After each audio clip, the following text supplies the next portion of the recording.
আসসালামু আলাইকুম, সবাইকে আমাদের মেডিয়েটের তরফ থেকে লাইভ ক্লাসে স্বাগতম। সবাইকে আন্তর্জাতিক মাতৃভাষা দিবসের জন্য শুভেচ্ছা। আজকে আমরা আমাদের অনলাইন কোর্সের হিসেবে ফিজিক্স সেকেন্ড পেপার ক্লাস শুরু করতে যাচ্ছি আবার নতুন করে। আগে আমরা ক্লাস করতাম, যেটা এখন কিছুদিন বন্ধ ছিল, এখন আবার শুরু হয়েছে। তো তোমরা এই ক্লাসটা সবার সাথে শেয়ার করে দাও, তোমাদের ফ্রেন্ড বা যে সকল গ্রুপ আছে বা তোমাদের ফ্রেন্ড আছে তাদের সাথে শেয়ার করে দাও। যারা বেশি বেশি শেয়ার করবা তাদের জন্য আমাদের গ্রুপের তরফ থেকে স্পেশাল প্রাইজ থাকবে। আর ক্লাসের মধ্যে মধ্যে যে কোশ্চেনগুলো থাকবে সেগুলো যারা অ্যান্সার দিতে পারবা তাদের জন্য স্পেশাল প্রাইজের ব্যবস্থা থাকবে। তো আমরা যেহেতু ফিজিক্স সেকেন্ড পেপার আজকে থেকে শুরু করতেছি মেডিয়েটে আমাদের অনলাইন ক্লাস হিসেবে, তো ফিজিক্স সেকেন্ড পেপার মেডিকেলের জন্য শুরু করার আগে আমি কিছু কথা বলি তোমাদের, ঠিক আছে? নর্মালি আমরা এইচএসসির জন্য অথবা তোমাদের ইঞ্জিনিয়ারিং অ্যাডমিশন বা অন্যদিকে ফিজিক্সটা বেশিরভাগ তোমাদের প্রায়োরিটি থাকে ম্যাথের দিকে।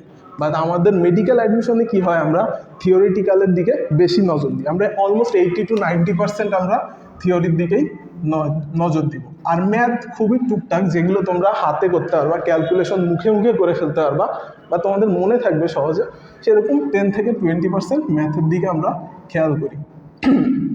তো তোমাদের যেই থিওরিটিক্যাল পড়াশোনাটা আছে এটা খুবই মানে বইয়ের লাইন বাই লাইন পড়া, বাট এর মধ্যেও তোমাদের স্পেশাল কিছু জিনিস তোমাদের খেয়াল রাখা লাগবে। সেইগুলো হইল গিয়া, যেমন মনে করো যে বইতে বিভিন্ন জিনিসের বৈশিষ্ট্য দেওয়া আছে, সেই বৈশিষ্ট্যগুলো তোমাদের অবশ্যই মুখস্থ রাখা লাগবে। তোমাদের অপশন দিয়ে বলবে যে কোনটা এটার বৈশিষ্ট্য অথবা কোনটা এটার বৈশিষ্ট্য নয়।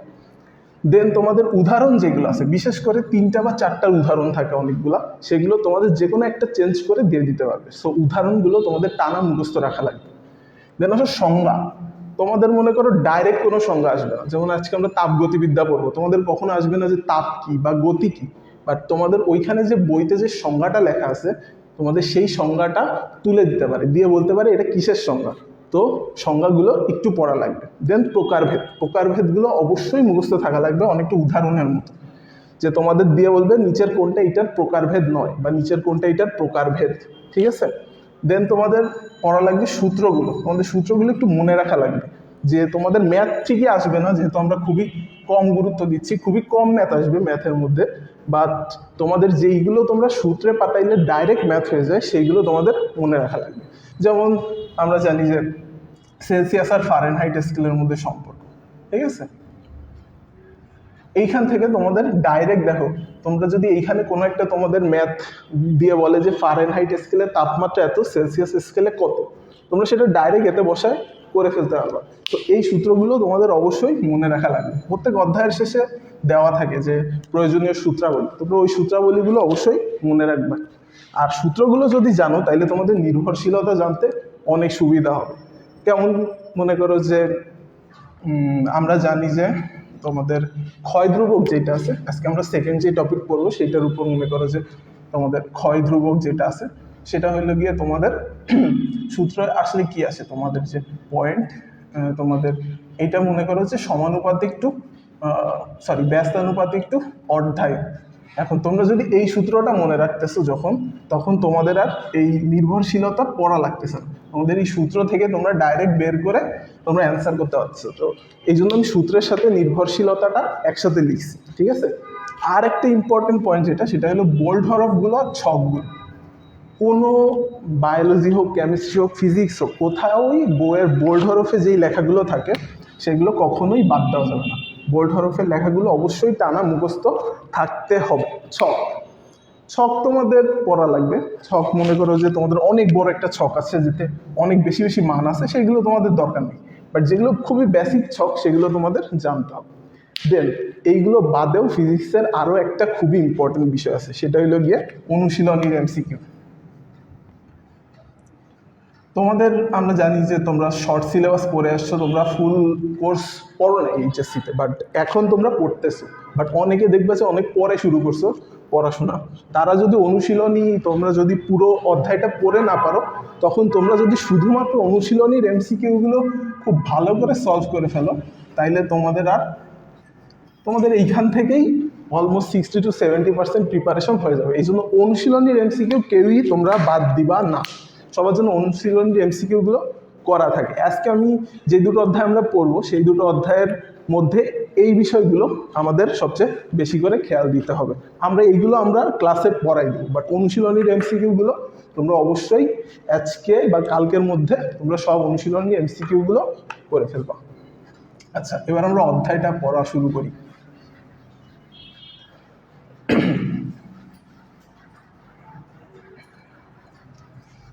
আচ্ছা, আশা করি সবাই জয়েন করে ফেলছে।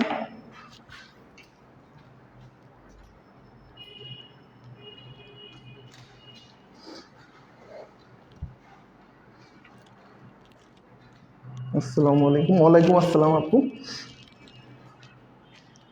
আচ্ছা, তোমরা সবাইকে শেয়ার করে দাও, আর আমরা ক্লাসটা এখনই শুরু করতেছি। তো শুরু করি আমরা। দেখো, আজকে আমরা যে অধ্যায়টা পড়তেছি সেটার নাম হলো তাপগতিবিদ্যা। এখন এটাকে তাপগতিবিদ্যা কেন বলা হচ্ছে? দেখো, তাপগতিবিদ্যা মানে অবশ্যই শুরুতে কি আছে? তাপ কথাটা আছে, তার মানে এখানে তাপের আলোচনা হবে। তাপ কি? তাপ হলো এক ধরনের শক্তি যেটা উচ্চ তাপমাত্রার বস্তু থেকে নিম্ন তাপমাত্রার বস্তুতে অলওয়েজ স্থানান্তরিত হয়। এখন স্থানান্তরিত কথাটা চলে আসছে। দেখো, স্থানান্তর বলতে কি বুঝো? মনে করো যে আমি এখানে আছি, আমি এখান থেকে যদি একটু সামনে যাই, 2 পা আগাই, তাইলে আমি ওইখান থেকে এখানে স্থানান্তরিত হয়েছি। ঠিক আছে? তাইলে এটা আমার একটা গতির মধ্যে পড়ে না? আমার কিন্তু একটা গতি হচ্ছে এখানে। ঠিক আছে? তাইলে তাপের বিষয়টা, তাপ যে এক বস্তু থেকে আরেক বস্তুতে যাবে, এটার যে গতিটা, এই গতি নিয়ে যে আলোচনা হবে সেটাই সম্পূর্ণ তাপগতিবিদ্যার মধ্যে আসতেছে। তো এই জন্য এই অধ্যায়ের নাম দিয়েছে তাপগতিবিদ্যা। এখন আমরা এই অধ্যায়ে ফার্স্টেই যেটা পড়বো সেটা হলো তাপ আর তাপমাত্রা। তাপ আর তাপমাত্রা এর বেসিক ডিফারেন্সগুলো তোমাদের অবশ্যই জানা। আচ্ছা, এখন তাপমাত্রা, তাপ বোঝার জন্য আসলে আমরা একটা সহজ কনসেপ্ট দেখি। মনে করো একটা খুবই গরম বস্তু আছে, গরম বস্তুকে কি বলে? হট বস্তু আছে। ঠিক আছে?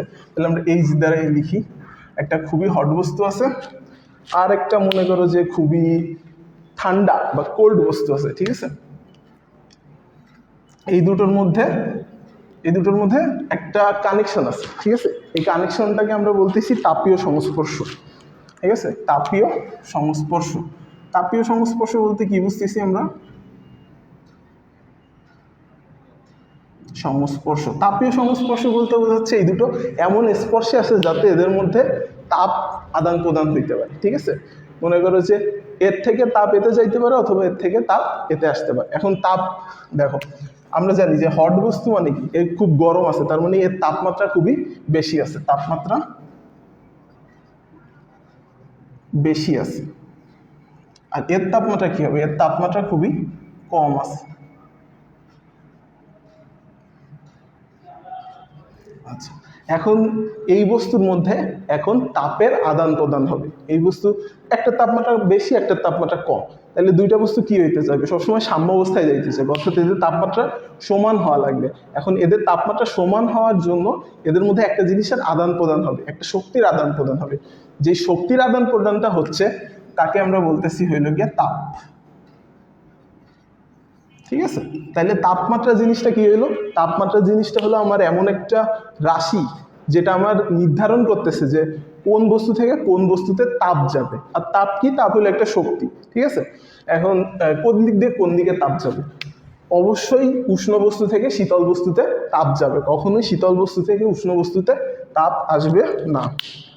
তাইলে এই যে হট যে বস্তুটা আছে এইটা থেকে তাপ কোথায় যাবে? কোল্ড বস্তুতে, এবং এই কোল্ড বস্তুর হটনেস বাড়তে থাকবে। ঠিক আছে? তাহলে এর তাপমাত্রা বাড়তে থাকবে। কখন পর্যন্ত বাড়বে? যখন পর্যন্ত না দুইটা তাপমাত্রা সমান হয়। যখন এদের তাপমাত্রা সমান হবে তখন এদের বলা হবে তাপীয় সাম্যাবস্থা। তাপীয় সাম্যাবস্থা। আচ্ছা, তাইলে আমরা বেসিক বিষয়টা বুঝলাম। এবার তাইলে আমরা মেইন পার্থক্য যেগুলো সেগুলো আমরা এক জায়গায় লিখে ফেলি, তাইলে আমাদের পড়তে মনে রাখতে সুবিধা হবে। ঠিক আছে? আচ্ছা,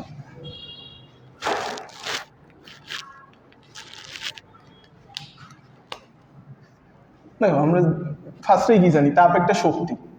ঠিক আছে? আর তাপমাত্রা কি শক্তি? তাপমাত্রা কিন্তু শক্তি না, তাপমাত্রা বস্তুর একটা তাপীয় অবস্থা বা তাপমাত্রার পরিমাণকে নির্দেশ করে, ঠিক আছে। অর্থাৎ এটা একটা তাপীয় অবস্থা, তাপীয় বৈশিষ্ট্য, আমি লিখলাম না। দেন তাপ যেটা আছে, তাপের যেই আলোচনা, সেই পুরো আলোচনাকে একসাথে বলা হয় হইলো ক্যালোরিমিতি। এটা অবশ্যই তোমরা মনে রাখবা, তাপের যে আলোচনা সেটাকে বলা হয়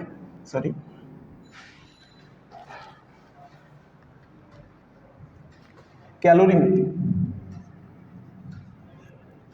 আর তাপমাত্রার যে আলোচনা এটাকে বলা হয় হলো থার্মোমিতি।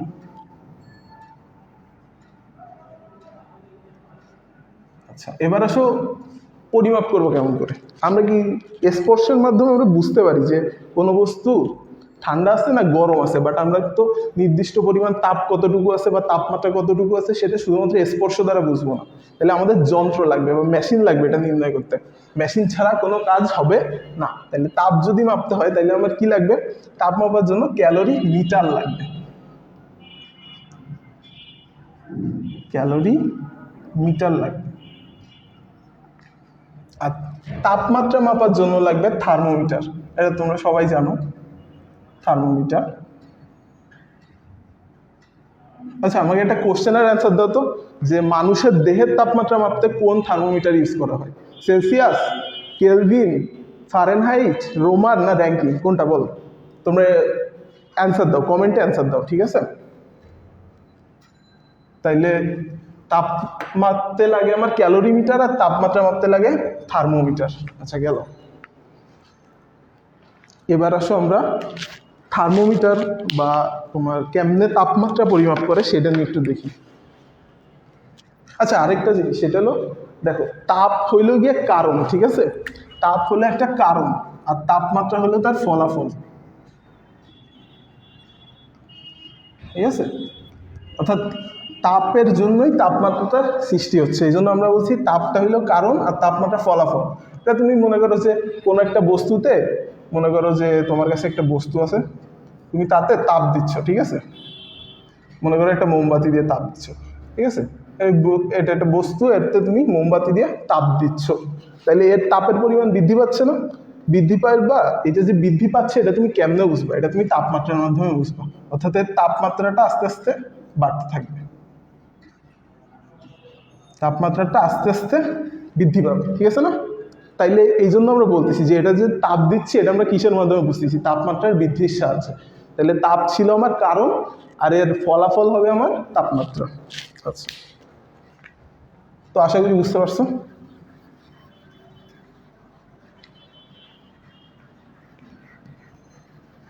আচ্ছা, এবার আসো নেক্সট তাপমাত্রা পরিমাপে আসো।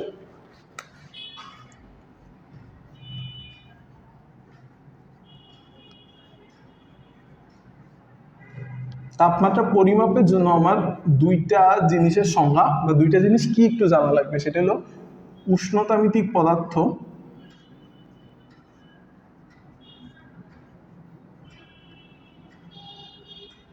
আর উষ্ণতামিতিক ধর্ম। আমি লিখলাম না, উষ্ণতামিতিক ধর্ম। এখন উষ্ণতামিতিক পদার্থ কি আর উষ্ণতামিতিক ধর্ম কি, ঠিক আছে। দেখো, একটা উষ্ণতা তাপ মূলত সেম জিনিস, ঠিক আছে। তাপই যা, উষ্ণতাও তাই, সেম জিনিস, কোনো পার্থক্য নাই। এখন উষ্ণতামিতিক পদার্থ, সাপোজ ধাতু, কোনো একটা ধাতুতে যদি তুমি তাপ দাও তাহলে কি হবে? ধাতুর দৈর্ঘ্য বৃদ্ধি পাবে, ঠিক আছে। মনে করো যে পারদ, পারদে যদি তুমি তাপ দাও তখন কি হবে? পারদের দৈর্ঘ্য সম্প্রসারণ হবে, ঠিক আছে, দৈর্ঘ্য বৃদ্ধি পাবে, বৃদ্ধি পাবে, ঠিক আছে। এইটা কিন্তু তোমার নিয়মিতভাবে বৃদ্ধি পাবে, এই কথাটা দিকে খেয়াল রাখবা, নিয়মিতভাবে বৃদ্ধি পাবে, নিয়মিতভাবে বৃদ্ধি পাবে। নিয়মিতভাবে বলতে কি বোঝাচ্ছে? সাপোজ যে তুমি যতবারই পারদে তাপ দিবা, যতবারই তাপ দাও ততবারই এর দৈর্ঘ্য বৃদ্ধি পাবে। এমন হবে না যে তুমি দুইবার তাপ দিলা, দুইবার দৈর্ঘ্য বৃদ্ধি পাইলো, আর একবার তাপ দিলা দৈর্ঘ্য বৃদ্ধি পাইলো না, এমন কখনো হবে না। অলওয়েজ নিয়মিতভাবে তুমি যখনই তাপ দিবা তখনই একটা নির্দিষ্ট পরিমাণ দৈর্ঘ্য এর বৃদ্ধি পাবে, ঠিক আছে। তাইলে এই যে তাপমাত্রার পরিবর্তনের ফলে এর দৈর্ঘ্যটা বৃদ্ধি পাচ্ছে, এই যে ধর্মটা, দৈর্ঘ্য বৃদ্ধির ধর্মটা, এই ধর্মটাকে আমরা বলতেছি উষ্ণতামিতিক ধর্ম। লিখি দিই আমি এখানে, উষ্ণতামিতিক ধর্ম। আর কার উষ্ণতামিতিক ধর্ম? এটা পারদের উষ্ণতামিতিক ধর্ম। তাহলে পারদ একটা পদার্থ, তাহলে এটাকে আমরা বলতেছি উষ্ণতামিতিক পদার্থ। ঠিক আছে, এই উষ্ণতামিতিক পদার্থের উষ্ণতামিতিক ধর্ম ব্যবহার করে আমাদের থার্মোমিটারগুলো তৈরি হয়। আমরা আগেই জানছি যে তাপমাত্রা পরিমাপে লাগে হইল থার্মোমিটার। আচ্ছা, ঠিক আছে, তাইলে আমার প্রত্যেকটা থার্মোমিটারে উষ্ণতামিতিক পদার্থ থাকবে, যার এই ধর্মের পরিবর্তনটা আমরা নির্ণয় করে আমরা তাপমাত্রা জানতে পারবো। এখন কি কি টাইপের থার্মোমিটার আছে? অনেক টাইপের থার্মোমিটার আছে। ঠিক আছে, কিছু কিছু থার্মোমিটার সম্পর্কে জানা লাগবে, সেটা থাক। সাপোজ তোমার পারদ থার্মোমিটার, পারদ একটা পড়লাম আমরা, তাহলে পারদ থার্মোমিটার আছে, পারদ থার্মোমিটার, থার্মোমিটার লিখলাম না। দেন আছে রোদ থার্মোমিটার, রোদ থার্মোমিটার। দেন আছে তোমার থার্মোকাপল, থার্মোকাপল। দেন আছে তোমার বিকিরণ পাইরোমিটার, বিকিরণ পাইরোমিটার। দেখো নাম শুনেই বোঝা যায় যে কোনটা উষ্ণতামিতিক ধর্ম হিসেবে কি ইউজ করা হয়েছে। পারদ থার্মোমিটারে আমরা জানছি যে এর যে দৈর্ঘ্য সম্প্রসারণ, এইটাকে উষ্ণতামিতিক ধর্ম হিসেবে ইউজ করা হয়েছে।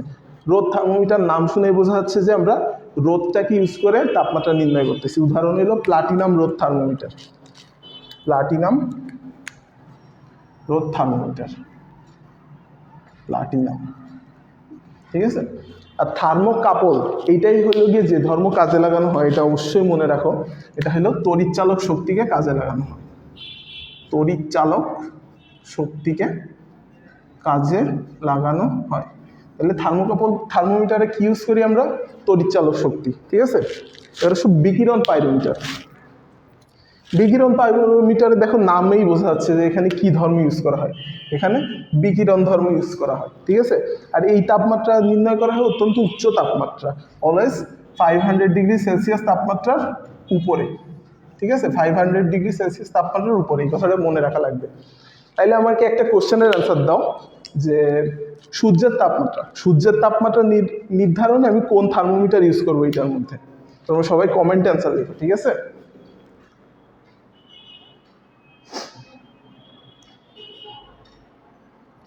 আচ্ছা, ফারেনহাইট, ফারেনহাইট, অনেকেই সঠিক অ্যান্সার দিছো। এটার অ্যান্সার দাও যে সূর্যের তাপমাত্রা নির্ণয়ে আমার কোন থার্মোমিটার ইউজ করা হয়? সূর্যের তাপমাত্রা, সূর্যের তাপমাত্রা নির্ণয়ে কোন থার্মোমিটার ইউজ করবো আমরা? চারটা থার্মোমিটার পড়ছি আমরা, পারদ, রোদ, থার্মোকাপল আর বিকিরণ। তার মধ্যে কোন থার্মোমিটারটা আমরা সূর্যের তাপমাত্রা নির্ণয়ে ইউজ করব? বিকিরণ পাইরোমিটার। সাবাস, অনেকেই পারছো। দেখো আমি বলেই দিছি যে 500 ডিগ্রি সেলসিয়াস তাপমাত্রার উপরে যেই তাপমাত্রাগুলো আছে সেগুলো নির্ণয়ে আমি ইউজ করতেছি বিকিরণ পাইরোমিটার। সূর্যের তাপমাত্রা অবশ্যই 500 ডিগ্রি সেলসিয়াসের থেকে অনেক অনেক অনেক বেশি, তাহলে সূর্যের তাপমাত্রা নির্ণয়ে আমার লাগবে বিকিরণ পাইরোমিটার। আচ্ছা, এবার আসো তাপগতিবিদ্যার সূত্রে। তাপগতিবিদ্যার কয়টা সূত্র আছে? তাপগতিবিদ্যার 3টা সূত্র আছে। ঠিক আছে, বাট 1 2 3 না, এটা হলো 0 1 2। তাপগতিবিদ্যার 3টা সূত্র, তাপগতিবিদ্যার 3টা সূত্র আছে, 3টি সূত্র। 3টা সূত্র কি কি? 0 1 2। ঠিক আছে, এখন আমরা ফার্স্টে পড়বো 0th ল বা শূন্যতম সূত্র, শূন্যতম সূত্র, শূন্যতম সূত্র, 0th ল। ঠিক আছে, আচ্ছা এই সূত্রটা দিছে হইল আর.এইচ. ফাউলার নামে এক বিজ্ঞানী, আর.এইচ. ফাউলার। এই কথাটা মনে রাখবে তোমরা, তোমাদের কাছে তোমরা খাতা নিয়ে বসো, তোমরা এই যে ইনফরমেশনগুলো লিখতেছি এই ইনফরমেশনগুলো একটু তোলার চেষ্টা করো। ঠিক আছে, তোমাদের যদিও দাগানো বইয়ের পিডিএফ দেওয়া হয়, তারপরেও রিয়েল টাইম ক্লাসে যদি তুমি ইনফরমেশনগুলো একবার লিখো বা একটু তুলে রাখো, তাইলে আমার মনে হয় যে এটা বেশি টাইম মনে থাকে। ঠিক আছে, আচ্ছা তাহলে শূন্যতম যে সূত্র আছে এটা দিছে হইল আর.এইচ. ফাউলার। এই সূত্র থেকে তোমার সূত্র দেখো, সূত্র তোমার যে জানাই লাগবে এমন কোনো কথা নেই, ঠিক আছে। সূত্র থিওরিটিক্যাল পার্টের অংশ, এটা তোমার এইচএসসিতে যদি তোমরা যখন পড়তা তখন লাগতো। এখন তোমার তাও সূত্রটা আমরা বলবো, সমস্যা নেই, বাট সূত্রের যেই এই সূত্র থেকে যে মেইন 2-3টা কথা মনে রাখা লাগবে সেইগুলো আগে দেখি আমরা। শূন্যতম সূত্র কে দিছে? আর.এইচ ফাউলার, এটা অবশ্যই মনে রাখা লাগবে। দেন শূন্যতম সূত্র দিয়ে আমরা একটা রাশি পাই, সেই রাশিটা হইল গিয়ে এতক্ষণ আমরা আলোচনা করে আসছি তাপমাত্রা, ঠিক আছে। তাইলে শূন্যতম সূত্রের থেকে আমরা কোন রাশি পাই? তাপমাত্রা। এটা ভেরি ভেরি ইম্পর্টেন্ট। শূন্যতম সূত্র থেকে আমরা পাচ্ছি তাপমাত্রা, আর শূন্যতম সূত্রের উপর ভিত্তি করে একটা যন্ত্র তৈরি করা হচ্ছে, যেটা আমরা কোন রাশি পাচ্ছি? তাপমাত্রা। তাহলে যন্ত্র কোনটা হবে? তাপমাত্রা পরিমাপের যে যন্ত্র, থার্মোমিটার। তাইলে থার্মোমিটার, থার্মোমিটার কোন সূত্রের উপর ভিত্তি করে তৈরি করা হচ্ছে? শূন্যতম সূত্র। এটা অবশ্যই, এটা খুবই ইম্পর্টেন্ট, কিন্তু এটা আসার মতো কোশ্চেন মেডিকেলে, ঠিক আছে। তাইলে শূন্যতম সূত্রের উপর ভিত্তি করে কোন যন্ত্রটা তৈরি হচ্ছে? থার্মোমিটার। আচ্ছা, এবার আমরা সূত্রটা একবার দেখি জাস্ট। আচ্ছা, সূত্র বইয়ের লাইন তোমরা পড়ো, আমি জাস্ট সূত্রটা তোমাদের একবার বুঝাই। সাপোজ যে তোমার কাছে দুইটা বস্তু আছে, ঠিক আছে, এ বস্তু আর বি বস্তু। এদের নিজেদের মধ্যে তাপীয় কোনো কানেকশন নেই, ঠিক আছে, অর্থাৎ এদের মধ্যে ক্রস কানেকশন, মানে এদের মধ্যে নিজেদের মধ্যে কোনো কানেকশন নাই। তাপীয় যে কানেকশন ছিল সেটা আমরা কাটে দিচ্ছি, ঠিক আছে। তাইলে কি করতে হবে? তাইলে এবার আরেকটা বস্তুর সাথে আমরা এদের দুইজনকেই কানেক্ট করবো। এদের নিজেদের মধ্যে কিন্তু তাপীয় কোনো কানেকশন নেই, বাট আমরা আরেকটা বস্তু আনতেছি, স্পেশাল বস্তু, সাপোজ সি বস্তু। এই সি বস্তুর সাথে দুইটারই তাপীয় কানেকশন আছে, ঠিক আছে। তাইলে কি হবে? এই তিনটা বস্তুর তাপমাত্রা সেম হবে, অর্থাৎ এই তিনটা বস্তুই তাপীয় সাম্যাবস্থায় থাকবে, ঠিক আছে। তাপীয়, এদের মধ্যে তাপীয় সাম্যাবস্থা এস্টাবলিশ হবে, সাম্যাবস্থা, ঠিক আছে। তাপমাত্রা সংগ্রহে আমরা বলছিলাম তাপমাত্রা হলো একটা রাশি যেটা নির্ধারণ করে যে কোন বস্তু থেকে কোন বস্তুতে তাপ যাবে। তাহলে এদের ফার্স্টে এরা তিনটা ভিন্ন ভিন্ন তাপমাত্রার বস্তু ছিল। সাপোজ মনে করো যে এতে তাপমাত্রা ছিল 10 ডিগ্রি সেলসিয়াস, বিতে তাপমাত্রা ছিল মনে করো 20 ডিগ্রি সেলসিয়াস, আর সিতে তাপমাত্রা ছিল মনে করো 30 ডিগ্রি সেলসিয়াস। এ আর বি এর মধ্যে কোনো তাপীয় কানেকশন নেই, অর্থাৎ এ আর বি এর মধ্যে কোনো তাপমাত্রা এক্সচেঞ্জ হবে না। বাট যখন এই সিটাকে আমরা এই দুইটার সাথে যুক্ত করছি, তখন এই তিনটা একসাথে তাপীয় সাম্যাবস্থায় চলে যাবে, অর্থাৎ এই তিনটার তাপমাত্রা সেম হবে। সাপোজ আমরা ধরে নিলাম যে তিনটার তাপমাত্রাই তোমার 20 ডিগ্রি সেলসিয়াসে চলে যাচ্ছে, ঠিক আছে। তাহলে এইটাই হলো গিয়ে আমার তাপগতিবিদ্যার শূন্যতম সূত্র, ঠিক আছে। আচ্ছা, এটা তোমরা লকডাউনের উদাহরণ দিয়ে বুঝতে পারো। যখন লকডাউন ছিল তখন কি কারোর মধ্যে কোনো কানেকশন ছিল না, সবাই নিজেদের নিজেদের বাসায় বসেছিল। সাপোজ তুমি আর তোমার ফ্রেন্ড, ঠিক আছে, এ তুমি, বি তোমার ফ্রেন্ড, ঠিক আছে, দুইজন দুই জায়গায় ছিলাম, কোনো কানেকশন নেই। তখন তোমাদের দুইজনেরই আমরা কি দিলাম? ইন্টারনেট দিলাম। সি সাপোজ ইন্টারনেট, ঠিক আছে। তখন কি হইলো? তোমাদের দুইজনের মধ্যে যে মিসকমিউনিকেশনটা ছিল, এখন ইন্টারনেটের মাধ্যমে কি হইলো? তোমাদের কানেকশন একটা এস্টাবলিশ হয়ে গেল না? ফলে তোমরা আবার নিজেদের মধ্যে কথাবার্তা, ফ্রেন্ডশিপ সব শুরু করতে পারলে, অনেকটা এইরকম, ঠিক আছে।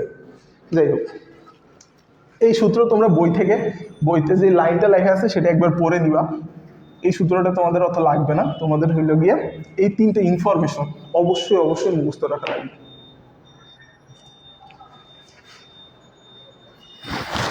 আচ্ছা, কি কি ইনফরমেশন ছিল আরেকবার দেখি। শূন্যতম সূত্র কে দিছে? আর.এইচ ফাউলার। শূন্যতম সূত্রের উপর ভিত্তি করে কোন রাশি পাই আমরা? তাপমাত্রা। আর এর উপর ভিত্তি করে কোন যন্ত্র তৈরি করা হয়েছে? থার্মোমিটার। আচ্ছা, গেল তাপমাত্রা, শূন্যতম সূত্র। এবার আসো বিভিন্ন স্কেল, তাপমাত্রা পরিমাপের বিভিন্ন স্কেল। আমরা বিভিন্ন রকম উষ্ণতামিতিক পদার্থের উপর ভিত্তি করে বিভিন্ন রকম থার্মোমিটার শিখছিলাম। এবার আমরা শিখবো কি? তাপমাত্রা বা মানে তোমার থার্মোমিটারের বিভিন্ন স্কেল, ঠিক আছে। থার্মোমিটারের বিভিন্ন স্কেল। আচ্ছা, থার্মোমিটারের কয়টা স্কেল আছে মেইনলি? থার্মোমিটারের জন্য তোমার সেলসিয়াস স্কেল আছে, আমি সংক্ষেপে লিখতেছি। দেন আছে তোমার ফারেনহাইট স্কেল আছে, দেন আছে কেলভিন স্কেল, দেন আছে রোমার স্কেল আর র্যাঙ্কিং স্কেল। এ দুটো মনে হয় তোমাদের বইতে নাই, রোমার স্কেল আর র্যাঙ্কিং স্কেল, ঠিক আছে। র্যাঙ্কিং স্কেল 5টা স্কেল, ঠিক আছে। এর মধ্যে তোমরা দেখবে যে প্রত্যেকটার আগেই ডিগ্রি আছে, শুধুমাত্র কেলভিন বাদে, ঠিক আছে? কেলভিনের কোনো ডিগ্রি নাই, কারণ কি জানো, কেলভিনের তোমার যত রকম মানে গণনার সূচনা সব কিন্তু শূন্য থেকে শুরু হয়, 0 ডিগ্রি 0 কেলভিন থেকে শুরু হয়, এই জন্য এর কোনো ডিগ্রি সেলসিয়াস নাই। বাট বাকিগুলো কিন্তু 0 থেকে শুরু হয় না। সেলসিয়াসের ক্ষেত্রে শুরু হয় কত, পরম শূন্য তাপমাত্রা কত, পরম শূন্য তাপমাত্রা লেখো তো তোমরা, কমেন্টে লেখো পরম শূন্য তাপমাত্রা কত, দেখি।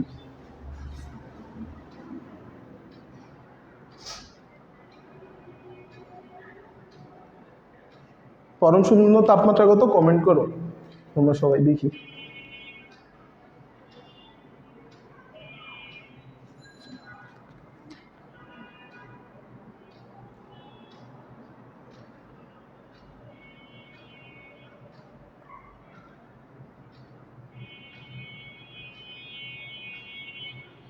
-273 ডিগ্রি। আচ্ছা, এটা হলো ডিগ্রি সেলসিয়াসে -273 না, 273.15 ডিগ্রি সেলসিয়াস, ঠিক আছে? অথবা মাইনাস অনেক জায়গায় 0.16ও আছে, 0.16 মানে 273.16 ডিগ্রি সেলসিয়াস, দুটো যে কোনো একটাই কারেক্ট হবে। সো দেখো এইখানে কিন্তু গণনা শুরু হচ্ছে -273 থেকে, ঠিক আছে? সেম ফারেনহাইট স্কেলের ক্ষেত্রে, সেম রোমার, সেম র্যাঙ্কিং স্কেলের ক্ষেত্রে, বাট কেলভিনে কিন্তু 0 কেলভিন থেকে শুরু হচ্ছে। এই জন্যই কিন্তু কেলভিন স্কেলটা আমার কি বলে পরম তাপমাত্রার স্কেল, আর এই জন্য এখানে কোনো ডিগ্রি টিগ্রি নাই, ঠিক আছে? ডাইরেক্ট কেলভিন দিয়েই লেখে। যেমন মনে করেছো তুমি যখন মিটার কাউন্ট করো, 10 মিটার, 10 মিটার কি তুমি 10 ডিগ্রি মিটার বলো নাকি? না, কারণ এখানে কিন্তু 0 থেকে কাউন্ট করা শুরু হচ্ছে, এই জন্য, ঠিক আছে? তো ব্যাপারটা এরকম। তো থার্মোমিটার থেকে তাপমাত্রা মানে কিভাবে পাই আমরা, ঠিক আছে? এর 2 ধরনের পদ্ধতি আছে, ঠিক আছে? এক স্থির বিন্দু আর 2 স্থির বিন্দু। আমরা মেইনলি এক স্থির বিন্দু নিয়ে তো আলোচনা করবো না, আমরা 2 স্থির বিন্দু দেখবো। এক স্থির বিন্দু শুধুমাত্র পরম তাপমাত্রার ক্ষেত্রে, লিখে রাখি এখানে এক স্থির বিন্দু পদ্ধতি, এক স্থির বিন্দু পদ্ধতি। আর বাকিগুলোর জন্য সব এইটা ইনক্লুডেড, কিন্তু সবগুলোর জন্য হলো 2 স্থির বিন্দু পদ্ধতি।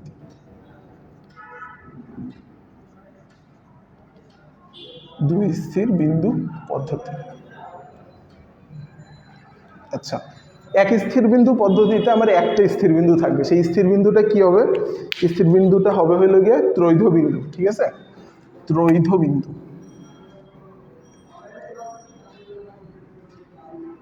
ত্রৈধ বিন্দু। আচ্ছা, ত্রৈধ বিন্দুটা আমরা এখান দিয়েই পড়েছি, তাহলে সুবিধা হবে। ত্রৈধ বিন্দু কাকে বলে, ঠিক আছে?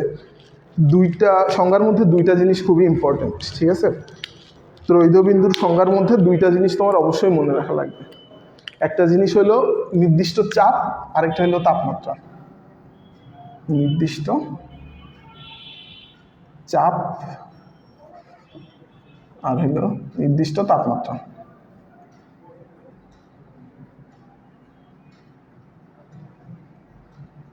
দেখো বিষয়টা কেমন, নির্দিষ্ট চাপে যে তাপমাত্রায় কোনো বস্তু কঠিন তরল বায়বীয় রূপে একসাথে সহাবস্থানে থাকবে তাকে বলা হবে সেই বস্তুর ত্রৈধ বিন্দু, ঠিক আছে? এখন সকল বস্তুর ত্রৈধ বিন্দু নিয়ে আমাদের অত মাথা ব্যথা নেই, আমাদের যেটা নিয়ে মাথা ব্যথা সেটা হলো পানির ত্রৈধ বিন্দু, ঠিক আছে? পানির ত্রৈধ বিন্দু কত? পানির ত্রৈধ বিন্দু, তাহলে পানি যে তাপমাত্রায় তোমার কঠিন তরল বায়বীয় 3 রূপে সহাবস্থানে থাকবে নির্দিষ্ট চাপে, সেটাকে আমরা বলবো পানির ত্রৈধ বিন্দু, ঠিক আছে? এই চাপটা কত হবে আর এই তাপমাত্রাটা কত হবে টানা মুখস্থ রাখা লাগবে, কখনোই ভোলা যাবে না, ঠিক আছে? নির্দিষ্ট চাপ বলতে হইল গিয়ে 4.58 millimetre mercury, millimetre mercury, 4.58 millimetre mercury. আর যেই নির্দিষ্ট তাপমাত্রা এটা হবে হইল গিয়ে 273.16 কেলভিন, ঠিক আছে? এই দুটো জিনিস মনে রাখা লাগবে। দেখো এখানে দুইটা কনফিউজিং মান আছে, 273.15 কেলভিন আর 273.16 কেলভিন, ঠিক আছে? এইখানের মধ্যে দুইটা মান দুইটা জিনিস নির্দেশ করে, ঠিক আছে? যেটা 15 আছে 273.15 কেলভিন, এইটা হইল গিয়ে আমার পানির গলনাঙ্ক নির্দেশ করে, ঠিক আছে? পানির গলনাঙ্ক অর্থাৎ পানির মেল্টিং পয়েন্ট, মেল্টিং পয়েন্ট। আর 273.16 যেটা, সেটা হইল গিয়ে আমার ত্রৈধবিন্দু বা ট্রিপল পয়েন্ট নির্দেশ করে, ট্রিপল পয়েন্ট। ঠিক আছে, এই জিনিসটা একটু খেয়াল রাখবা। আর এইখান থেকে আমরা কেলভিনের সংজ্ঞা নিয়ে আসতে পারি, 1 কেলভিন কাকে বলে। ঠিক আছে, যদি আমরা ত্রৈধবিন্দু ধরে করি তখন ত্রৈধবিন্দুর এই যে 1/273.16 অংশকে আমরা বলবো 1 কেলভিন, এটুকুকে আমরা বলবো 1 কেলভিন। ঠিক আছে, আর যদি পানির মেল্টিং পয়েন্ট ধরিয়ে করি তখন পানির গলনাঙ্কের 1/273.15 অংশকে বলবো হইলে 1 কেলভিন। ঠিক আছে, আচ্ছা আচ্ছা, তোমরা দেখবে যে বইতে একটা ছক আছে অনেকগুলো ট্রিপল পয়েন্ট দিয়ে, মানে অনেকগুলো ত্রৈধবিন্দু দিয়ে, এটা সম্ভবত নতুন বইয়ের 4 পেজে আছে। ঠিক আছে, এইখান দিয়ে তোমরা একটু দেখবা যে কোন বস্তুর ত্রৈধবিন্দু আছে আর কোন বস্তুর হিমাঙ্ক আছে। আর মানগুলো খালি পানিরটাই বেশি ইম্পর্টেন্ট, বাট অন্যগুলো তোমরা দশমিক ছাড়া রাউন্ড ফিগারে মনে রাখবা, কারণ তোমাদের একই জিনিস দশমিক চেঞ্জ করে দিবে না, দিলে তোমাদের দুইটা আলাদা আলাদা জিনিস দেবে। যেমন সাপোজ নিয়নেরটা দেওয়া আছে 24.556, এটা তোমরা মনে রাখলা যে শুধু 24 মনে রাখলা। ঠিক আছে, তাইলে তোমাদের যে 4টা অপশন দেবে সেই 4টা অপশনের মধ্যে দিয়ে একটা সহজে বের করে ফেলতে পারবা। ঠিক আছে, আচ্ছা, তো ট্রিপল পয়েন্ট গেল, কেলভিনের সংজ্ঞা গেল। তো এই যে এই ত্রৈধবিন্দু ইউজ করেই হইল গিয়ে আমরা কোনো বস্তুর তাপমাত্রা নির্ণয় করতে পারি, অর্থাৎ স্কেল বের করতে পারি। এটা হলো শুধুমাত্র পরম স্কেলের ক্ষেত্রে। তাহলে এক স্থির বিন্দু গেল। আচ্ছা, তোমাদের বুঝতে সমস্যা হলে তোমরা কমেন্ট করবা কিন্তু।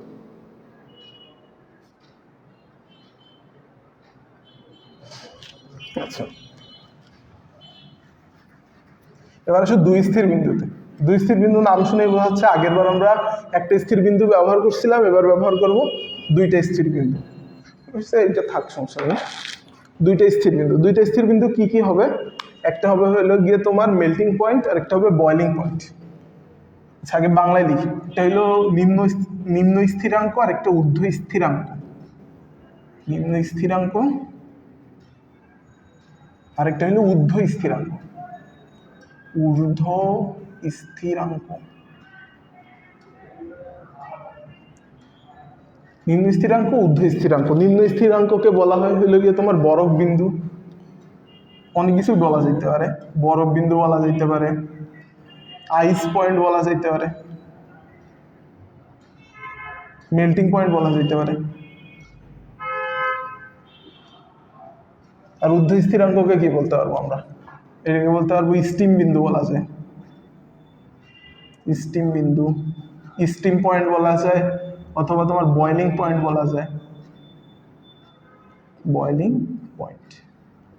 আচ্ছা, এই দুটা বিন্দু ইউজ করে আমার হইলো গিয়ে তোমার প্রত্যেকটা স্কেল এস্টাবলিশ করি। যেমন মনে করো যে এই যে তোমার থার্মোমিটার, নর্মাল থার্মোমিটার দেখতে কেমন, এরকম না অনেকটা? এর মধ্যে তোমার মনে করো যে পদার্থ আছে। ঠিক আছে, এর হইলো গিয়ে গায়ে দাগ কাটা থাকে। আচ্ছা, সাপোজ যে সবচেয়ে কম যেই দাগ কাটা, ঠিক আছে, মানে সবচেয়ে নিচে যেইটা, সেটা হইলো গিয়ে আমার কি হবে? নিম্ন স্থিরাঙ্ক। ঠিক আছে, এটা হলো নিম্ন স্থিরাঙ্ক, যেটাকে মনে করো যে মেল্টিং পয়েন্ট যেহেতু এম দিয়ে প্রকাশ করতেছি। ঠিক আছে, আর সবচেয়ে উপরে যেটা থাকবে সেটাকে আমরা বলবো বি, সাপোজ যে বয়লিং পয়েন্ট। ঠিক আছে, এই জন্য। আর এদের মাঝখানে যে ব্যবধানটা, এটাকে বলা হবে মৌলিক ব্যবধান। মৌলিক ব্যবধান তাহলে কি? মেল্টিং পয়েন্ট আর বয়লিং পয়েন্টের মধ্যে যে পার্থক্য, সেটাকে আমরা বলতেছি মৌলিক ব্যবধান। মৌলিক ব্যবধান গেল, মৌলিক ব্যবধান। ঠিক আছে, তো এইখান দিয়ে আমরা ইকুয়েশনের, আচ্ছা দেখেই যখন আসছি, সাপোজ যে তোমার একটা জিনিসের তাপমাত্রা এখানে আসলে এস, ঠিক আছে, তখন এই এস আর এম এর মধ্যে যেই বিয়োগফল আর এম আর বি এর মধ্যে যে ডিফারেন্স, এই দুটো অলওয়েজ হবে একটা ধ্রুবক। ঠিক আছে, তো এই যে আমার একটা মূলনীতি পাইছি আমরা, এটাকে ইউজ করে আমরা বিভিন্ন স্কেল দাঁড় করাইছি। ঠিক আছে, তো এইখান দিয়ে যেটা তোমার মেইনলি রাখবে সেটা হলো প্রত্যেকটা স্কেলের ঊর্ধ্ববিন্দু, নিম্নবিন্দু আর হইল গিয়ে মৌলিক ব্যবধান। তুমি যদি এই দুটো জানো তাহলে তো মৌলিক ব্যবধান নিজেই বের করতে পারবা। সো আমরা এখন বয়লিং পয়েন্ট আর মেল্টিং পয়েন্টগুলো দেখব। বয়লিং পয়েন্ট, মেল্টিং পয়েন্ট এই সাইডে লিখি। আচ্ছা, সেলসিয়াস স্কেল। সেলসিয়াস স্কেলের ক্ষেত্রে নিম্নবিন্দু কত সবার জানা, মেল্টিং পয়েন্ট, পানির মেল্টিং পয়েন্ট যেহেতু আমরা বিবেচনা করতেছি, সেহেতু তোমার নিম্ন স্থিরাঙ্ক হবে কত 0°C, আর ঊর্ধ্ববিন্দু হবে কত 100°C। ফারেনহাইট স্কেলে কত হবে 32°F, আর হাইয়েস্ট হবে কত, হাইয়েস্ট হবে হলো গিয়ে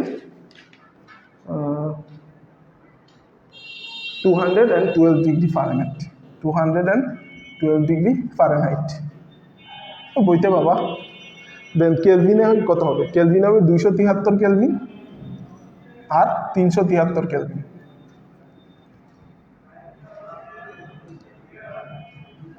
আচ্ছা, আর র্যাঙ্কিং হবে হলো গিয়ে তোমার 0 থেকে 80, ঠিক আছে। আর রোমার আর র্যাঙ্কিং তোমাদের অত দরকার নেই, কোথায় এত কিছু মনে রাখার দরকার নেই, এই উপরের 3টা মনে রাখো, তাইলেই হয়ে যাচ্ছে, ঠিক আছে। তাইলে এইটা হবে হইলো গিয়ে আমার মেল্টিং পয়েন্ট, আর এইটা হইলো গিয়ে আমার বয়লিং পয়েন্ট।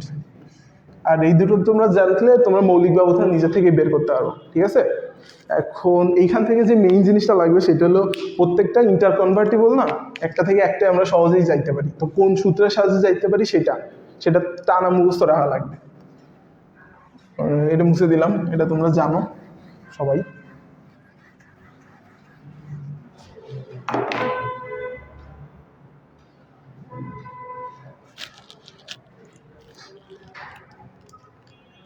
কি বলতেছিলাম, আচ্ছা সম্পর্ক।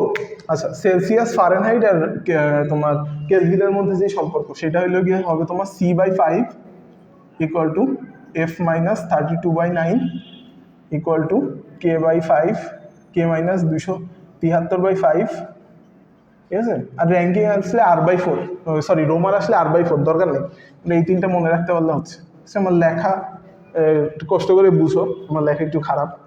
আচ্ছা, C/5 = F-32/9 = K/K-23/5, ঠিক আছে। এইটা হইলো গিয়ে এই অধ্যায়ের সবচেয়ে ইম্পর্টেন্ট একটা ইকুয়েশন ম্যাথের জন্য, মোস্ট ইম্পর্টেন্ট এই অধ্যায়ের ম্যাথের জন্য, ঠিক আছে। এটা তোমার মনে রাখাই লাগবে, ঠিক আছে। তোমরা মনে করো যে তোমাদের ফারেনহাইটে একটা তাপমাত্রা দিয়ে বলবে সেলসিয়াসে যাও, সেলসিয়াস দিয়ে বলবে কেলভিনে যাও, ঠিক আছে, সেইখান দিয়ে বের করে ফেলতে হবে।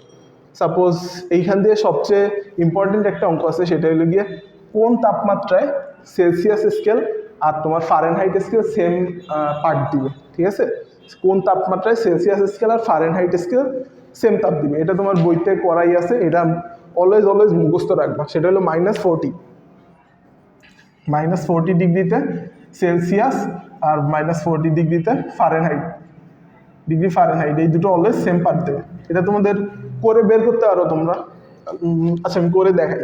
মনে করো যে সেম পার্ট বলছে, তাইলে এখান দিয়ে আমরা কোনটুকু আনবো, যে শুধুমাত্র সেলসিয়াস আর ফারেনহাইটটুকু আনবো, ঠিক আছে। তা সেলসিয়াস ধরলাম যে আমরা এক্স তাপমাত্রা, এই দুটো সেম পার্ট দেয়, তখন কি হবে এক্স মাইনাস, লাল কালি দিয়ে দেখতে পাবো বলে মনে হয় না, কালো কালি দিয়ে লিখি,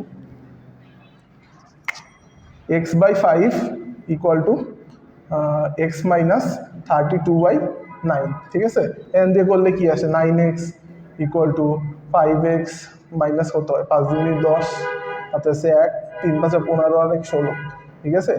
5 এই সাইডে আনলে হয় 4x, আর -160/4 দিলে কত হয় -40, ঠিক আছে। এইভাবে পাইলাম, কিন্তু পরীক্ষার হলে তুমি কেন এত করতে যাবো, তুমি জানো যে এই ম্যাথটা ইম্পর্টেন্ট, আর এই মানটা তো কঠিন না, তুমি সহজেই মনে থাকবে, ঠিক আছে। সো এটা মনে করে নিবা ব্রেনে, এটা তোমার করে পরীক্ষার হলে করে বের করার দরকার নাই, জাস্ট মনে রাখবা। দেন দেখো, সেলসিয়াস আর কেলভিন স্কেলে কিন্তু কখনো সেম মান আসবে, সেম পার্ট আসবে না দুইটা। কারণ কি দেখো, এখান দিয়ে যদি আমি C5 নিই আর ওই সাইড দিয়ে যদি K-273/5 নিই, তাহলে 5 কেটে যাচ্ছে, কি থাকতেছে C = K-273, ঠিক আছে।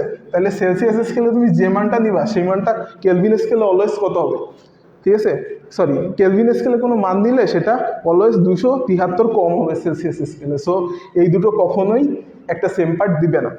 বাট ফারেনহাইট স্কেল আর কেলভিন স্কেল এই দুটো একটা সেম পার্ট দেয়, এটাও তোমার মনে রাখা লাগবে। এটা হইল গিয়ে তোমার কত আসে, এটা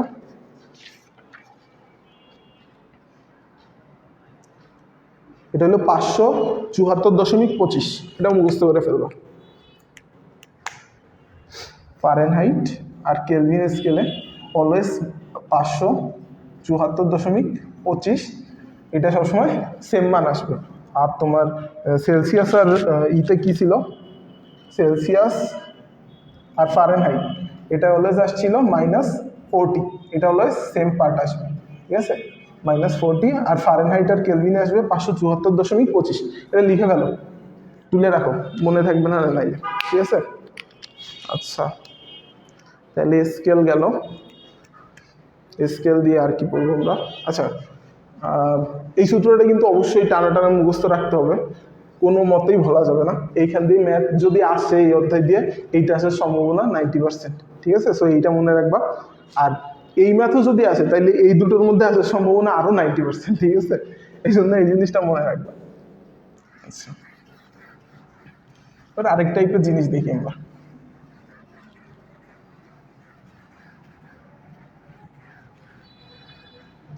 সাপোজ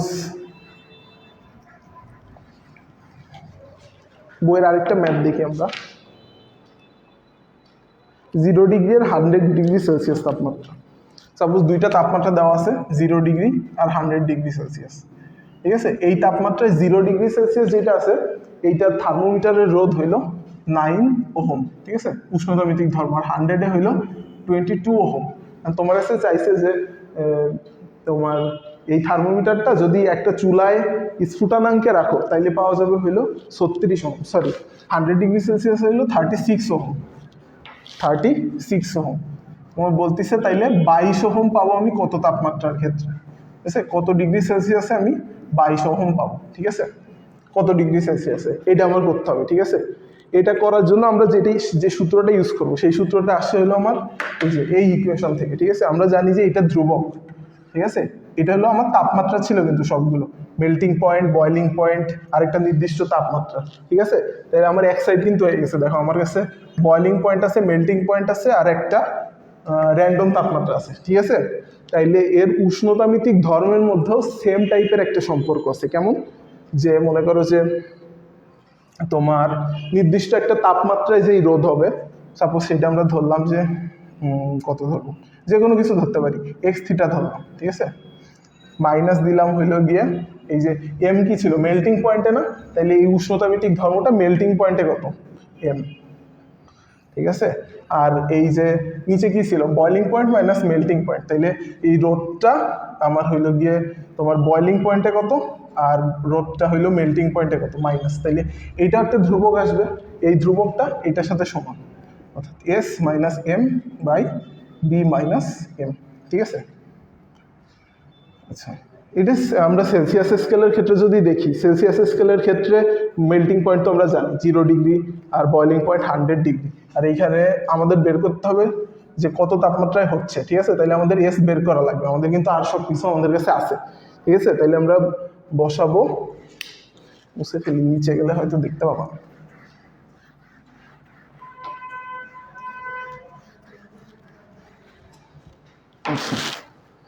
রোদ, আমরা যে তাপমাত্রা চাচ্ছি সেই তাপমাত্রার রোদ আমাদের দেওয়া আছে, সেটা হলো 22। তাইলে অথবা লিখতে পারি আমরা 22 ওহম মাইনাস মেল্টিং পয়েন্টে কত, 0-তে কত, 9 ওহম, বাই এখানে আছে আমরা বয়লিং পয়েন্টে কত, যেটা হলো 36, আর মেল্টিং পয়েন্টে আবার 9, তাহলে 36 ওহম মাইনাস 9 ওহম সমান সমান কি হবে,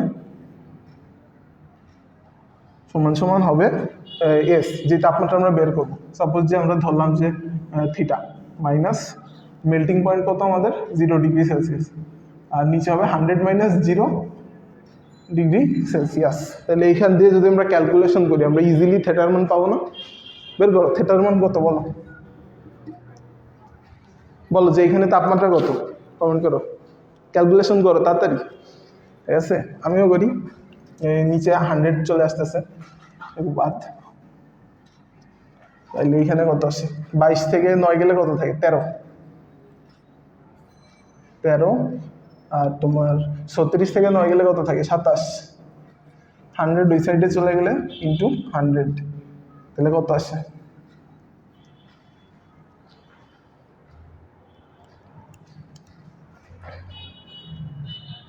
বের করো বের করো, আমি বইয়েরটা বাতাই দিচ্ছি, ঠিক আছে। 207.7 ডিগ্রি সেলসিয়াস, 207.7 ডিগ্রি সেলসিয়াস, ঠিক আছে। এই অঙ্ক আসার সম্ভাবনা কম, তারপরেও দিতে পারে। সো তোমরা এই জাস্ট এইটুকু অংশ মনে রাখবে, ঠিক আছে। তাইলে জাস্ট পাতায় দিলে হালকা ক্যালকুলেশন করলে অ্যান্সার চলে আসবে, ঠিক আছে। আচ্ছা, প্রথম সূত্র শেষ, প্রথম সূত্র নিয়ে আলোচনা শেষ। এবার আমরা দ্বিতীয় সূত্রে যাব।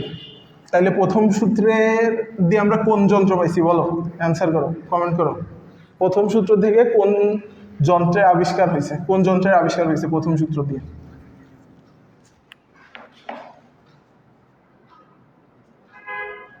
207.7। বাবা, তোমরা তো ক্যালকুলেশন অনেক ফাস্ট।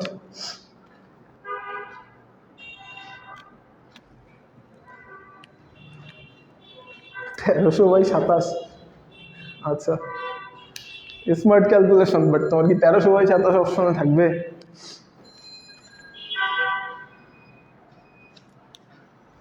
থার্মোমিটার, হ্যাঁ। তাহলে 0তম সূত্র থেকে আমরা পাইছিলাম থার্মোমিটার। এবার 0তম সূত্রের কথাবার্তা শেষ, এবার আমরা প্রথম সূত্রে যাব। তাইলে 0তম সূত্র শেষ আমাদের, 0তম সূত্র শেষ। এবার প্রথম সূত্র, প্রথম সূত্র, ঠিক আছে। আচ্ছা, প্রথম সূত্র মেইনলি যেই ভদ্রলোক আমাদের দিছে তার নাম হইল গিয়ে জুল, ঠিক আছে। কই লিখবো, জুল। আচ্ছা, এই বইতে তার আগে কিছু সংজ্ঞা আছে, আমরা সংজ্ঞাগুলো একটু জেনে আসি, ঠিক আছে। ফার্স্টে আসো, তাপগতীয় ব্যবস্থা বা তাপগতীয় সিস্টেম কাকে বলে। দাঁড়াও তোমাদের দেখাই।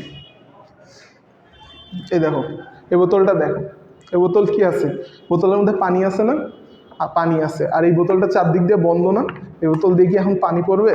পড়বে না। এই বোতলটা কিন্তু চারপাশ দিয়ে বন্ধ। সো এইটাকে আমরা একটা সিস্টেম বলতে পারি, তাপগতীয় সিস্টেম বলতে পারি, ঠিক আছে। তাইলে সাপোজ যে আমার কাছে যদি একটা কন্টেইনারের মধ্যে যদি আমার কিছু বস্তু থাকে, আর এই কন্টেইনারটা যদি চারপাশ দিয়ে বন্ধ থাকে, ঠিক আছে, তাইলে এটাকে আমরা একটা তাপগতীয় সিস্টেম বলতে পারবো, ঠিক আছে। এই তাপগতীয় সিস্টেমের মধ্যে যেই বস্তুটুকু আমার আছে এটাকে বলা হয় কার্যনির্বাহী বস্তু। কার্যনির্বাহী বস্তু, কার্যনির্বাহী বস্তু, নির্বাহী বস্তু, কার্যনির্বাহী বস্তু, ঠিক আছে। আর এই কার্যনির্বাহী বস্তুর যে বৈশিষ্ট্যগুলো আছে, তাপমাত্রা, দেন চাপ, দেন আয়তন, তাপমাত্রা, চাপ, আয়তন, এইগুলোকে আমরা বলতেছি হলো তাপগতীয় স্থানাঙ্ক। কি বলতেছি? তাপগতীয় স্থানাঙ্ক, তাপগতীয় স্থানাঙ্ক, তাপগতীয় স্থানাঙ্ক। এর মধ্যে দুইটা কাজ হইতে পারে, এই তাপগতীয় স্থানাঙ্কগুলো চেঞ্জ হইতে পারে, অর্থাৎ এই তাপমাত্রা বাড়তে পারে, চাপ বাড়তে পারে, আয়তন বাড়তে পারে, যে কোনো কিছু পরিবর্তন হইতে পারে। যদি এই সিস্টেম, এটাকে আমরা মোট একসাথে কি বলছিলাম, সিস্টেম, এই সিস্টেমের মধ্যে যদি আমার কোনো কিছু চেঞ্জ আসতে পারে, যে কোনো কিছু চেঞ্জ আসতে পারে, মনে করো যে আমরা তাপমাত্রা চেঞ্জ করলাম, বা চাপ চেঞ্জ করলাম, বা আয়তন চেঞ্জ করলাম, তখন আমরা এটাকে বলবো হইলো গিয়ে তাপগতীয় প্রক্রিয়া, ঠিক আছে। তাপগতীয় প্রক্রিয়া। যদি আমরা চেঞ্জ জানি, কোনো চেঞ্জ যদি আসার যোগ্য হয় বা চেঞ্জ যদি আসতে পারে, তখন হইলো তাপগতীয় প্রক্রিয়া। আচ্ছা, আর একটা আছে হলো সাম্যাবস্থা। যদি এই কোনো কিছুর পরিবর্তন না হয়, সিস্টেমের কোনো বিন্দু, যে কোনো বিন্দুর যদি আমি তাপমাত্রা, চাপ বা আয়তন সবগুলো যদি সেম অবস্থায় থাকে, অর্থাৎ আমি ওর মধ্যে আর কিছু চেঞ্জ করতে পারবো না, তখন আমরা বলবো এটা সাম্যাবস্থায় আছে, ঠিক আছে। তাহলে এই কয়টা সংজ্ঞায় এখানে আছে: তাপগতীয় ব্যবস্থা, তাপগতীয় স্থানাঙ্ক, সাম্যাবস্থা আর তাপগতীয় প্রক্রিয়া। আরেকটা জিনিস পরিপার্শ্ব। এই যে আমার সিস্টেম, এই সিস্টেমের চারপাশে যে এনভায়রনমেন্টটা আছে, এটাকে আমরা বলছি পরিপার্শ্ব। এনভায়রনমেন্টের কাজ কি? এর মধ্যে শক্তি দিতে পারে, এর দিয়ে শক্তি নিতে পারে, ভ্যারাইটি কাজকর্ম আছে। যাই হোক, এর বেসিক সংজ্ঞা কিছু, ঠিক আছে। এর মধ্যে খালি তাপগতীয় প্রক্রিয়া, তাপগতীয় স্থানাঙ্কগুলো কি কি, এটা তোমার দেখলেই হচ্ছে, ঠিক আছে। আচ্ছা, তাপগতীয় প্রক্রিয়া গেল, তাপগতীয় সিস্টেম গেল। এবার তাইলে প্রথম সূত্রে আসি।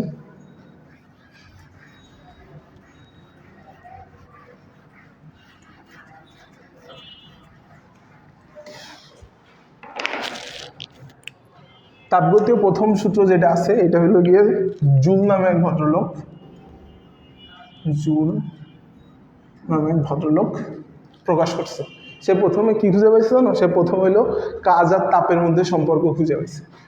কাজ আর তাপের মধ্যে সে একটা সম্পর্ক পাইছে, ঠিক আছে, লিগাল রিলেশন, ঠিক আছে, কাজ আর তাপের মধ্যে একটা রিলেশন খুঁজে পাইছে, ঠিক আছে। এই রিলেশনটাকে সূত্র আকারে প্রকাশ করছে, ঠিক আছে। তাইলে কাজ আর তাপের মধ্যে সম্পর্ক স্থাপন করেন কে? জুল, এবং তিনি এটাকে সূত্র আকারে প্রকাশ করছে। আরেক ভদ্রলোক আছে ক্লসিয়াস, একটু পাকামতি, ঠিক আছে, তার নাম হইল ক্লসিয়াস। সেই ভদ্রলোক কি করছে, সেই ভদ্রলোকের এর প্রকাশ করার ধরন পছন্দ হয়নি, সে আরো খাঁটি বাংলায় প্রকাশ করছে, ঠিক আছে, সে আরো সাধারণভাবে প্রকাশ করছে, সাধারণভাবে। তাইলে তোমার যদি বলে কাজ আর তাপের মধ্যে সম্পর্ক স্থাপন করে সূত্র আকারে কে প্রকাশ করছে? জুল। আর প্রথম সূত্রটাকে সাধারণভাবে কে প্রকাশ করছে? ক্লসিয়াস ভদ্রলোক, ঠিক আছে। আচ্ছা, তাইলে এবার আগে আমরা জুলের কথাবার্তা নিয়ে আলোচনা করি। জুল কি বলছে?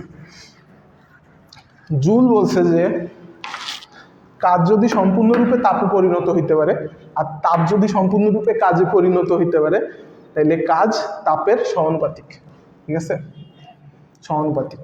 কাজকে কি দ্বারা প্রকাশ করা হয়? ডব্লিউ দ্বারা প্রকাশ করা হয়। তাপকে কিউ দ্বারা প্রকাশ করা হয়। তো ডব্লিউ সমানুপাতিক কিউ। এবার আমরা জানি কি, যদি আমরা সমান সমান আনতে চাই তাহলে আমাদের একটা ধ্রুবক আনা লাগবে। উনি ধ্রুবকটা আনছে জে, এই জে নিয়ে আমাদের পড়াশোনা করা লাগবে, জে নিয়ে আমাদের পড়াশোনা করা লাগবে। জে কে কি বলা হয়? জে এর মান কত? খুবই খুবই very very important. J K বলা হয় হইল তাপের যান্ত্রিক সমতা, তাপের যান্ত্রিক সমতা, যান্ত্রিক সমতা, ঠিক আছে। অথবা আরেকটা জিনিস বলা হয়, জানি না এত জিনিস কেন বলা হয়, এক দুটো জিনিস বললেই তো হইতো, জুলের তুল্যাঙ্ক, জুলের জুল তুল্যাঙ্ক, সরি একই কথা, জুল তুল্যাঙ্ক, ঠিক আছে। তাপের যান্ত্রিক সমতা বা জুল তুল্যাঙ্ক জে কে বলা হয়, ঠিক আছে। আচ্ছা, এবার দেখো জে সমান সমান কি হয় আসলে। জে সমান সমান হইল গিয়ে ডব্লিউ আই কিউ, ঠিক আছে। তাইলে আমরা দেখি এক জে কাকে বলে, ঠিক আছে, ওয়ান জে কাকে বলে। আচ্ছা, এই জে কিন্তু জুল না, ঠিক আছে, এই জে কিন্তু এমনি জে আকারে প্রকাশ করছে একটা ধ্রুবককে, ঠিক আছে। তাইলে এক জে সমান সমান কি হবে? ওয়ানের ক্ষেত্রে ওয়ান জে সমান সমান হবে হইল গিয়া মানে একক কাজ আর একক তাপ, একক কাজ, জঘন্য হাতের লেখা আমার, সরি, একক তাপ।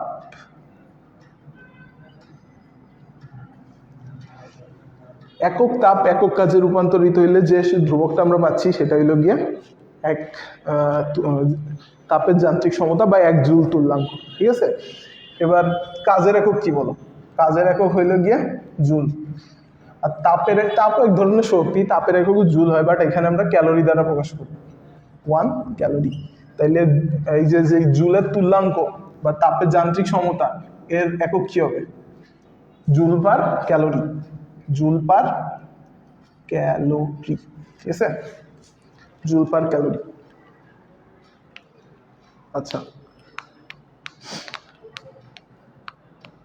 এর মান জানতে হবে, ঠিক আছে, জুল পার ক্যালো মানে তোমার জুলের তুল্যাঙ্কের মান জানতে হবে। জুলের তুল্যাঙ্কের মান হইল গিয়ে 4.2 জুল, ঠিক আছে, 4.2 joule per calorie, 4.2 joule per calorie.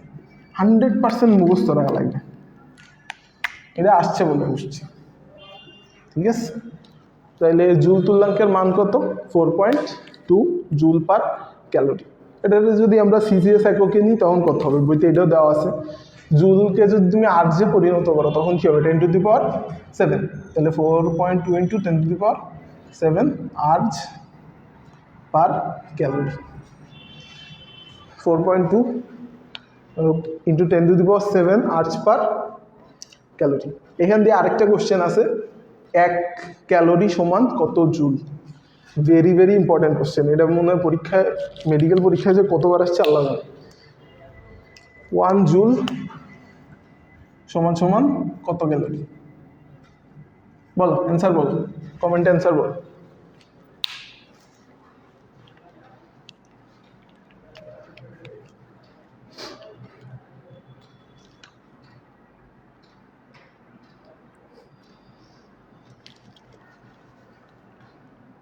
.24 calorie per joule. আচ্ছা, ক্যালোরি পার জুল, হ্যাঁ আচ্ছা ঠিক আছে, বাট ক্যালোরি বললেই হচ্ছে।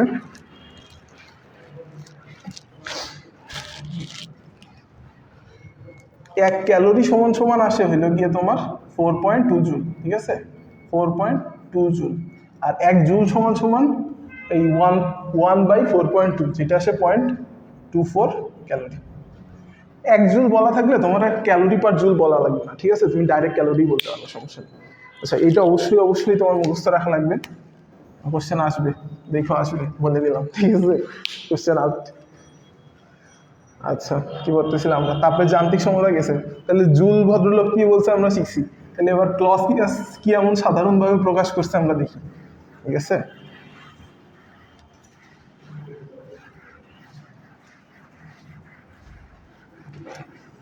তো এই লোক ভালোই সূত্র দিছিল, ক্লসিয়াস আবার সাধারণভাবে প্রকাশ করছে সেটারে। ক্লসিয়াস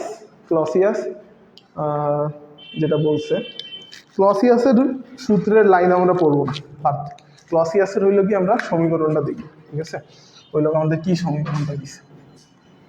ক্লসিয়াস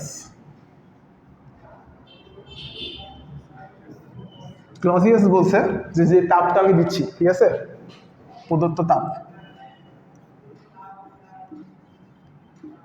এই তাপটা বস্তুর মধ্যে দুইভাবে ব্যয় হয়ে যাচ্ছে, ঠিক আছে। কি কিভাবে? একটা হলো অভ্যন্তরীণ শক্তি বৃদ্ধিতে ব্যয় হচ্ছে, অভ্যন্তরীণ শক্তি বৃদ্ধি, আর হইল গিয়ে বাহ্যিক কাজের উপর ব্যয় হচ্ছে, বাহ্যিক কাজের উপর ব্যয় হচ্ছে। প্রদত্ত তাপ ইকুয়াল টু অভ্যন্তরীণ শক্তি বৃদ্ধি প্লাস বাহ্যিক কাজ, ঠিক আছে। এর মধ্যে প্রদত্ত তাপ মানে কি? তাপের পরিবর্তন হচ্ছে কিন্তু, ঠিক আছে। তার মানে এটাকে আমরা ডেল দ্বারা প্রকাশ করবো, বা বইতে যেহেতু ডি আছে আমরা ডি দ্বারা প্রকাশ করবো। ডি কিউ ইকুয়াল টু অভ্যন্তরীণ শক্তি বৃদ্ধি। তুমি কি জানো অভ্যন্তরীণ শক্তি কিন্তু পরিমাপ করা যায় না। একটা বস্তুর অভ্যন্তরীণ শক্তি কত সেটা আমরা পরিমাপ করতে পারি না, বাট অভ্যন্তরীণ শক্তির পরিবর্তনটা পরিমাপ করি আমরা, ঠিক সেই জন্য এখানে বৃদ্ধি লেখা হয়েছে। তাহলে যেহেতু বৃদ্ধি সেহেতু ডেল বা ডি নিয়ে আসি আমরা। সবুজ খালি দেখা যায় না, সবুজ খালি বাদ।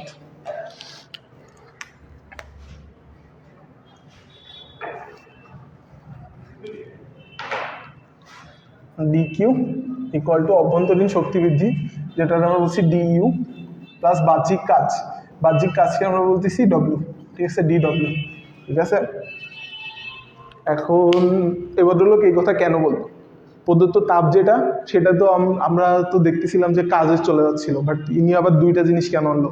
দেখো, কোনো বস্তুতে যখন তুমি তাপ দাও, এই তাপটা দুইভাবে ব্যয় হইতে পারে, ঠিক আছে। একটা হইলো অভ্যন্তরীণ শক্তি বৃদ্ধি পাচ্ছে। অভ্যন্তরীণ শক্তি আসলে কি? অভ্যন্তরীণ শক্তি আসলে হইল গিয়ে তোমার কোনো বস্তুর গতিশক্তি প্লাস স্থিতিশক্তি, ঠিক আছে, গতিশক্তি প্লাস স্থিতিশক্তি।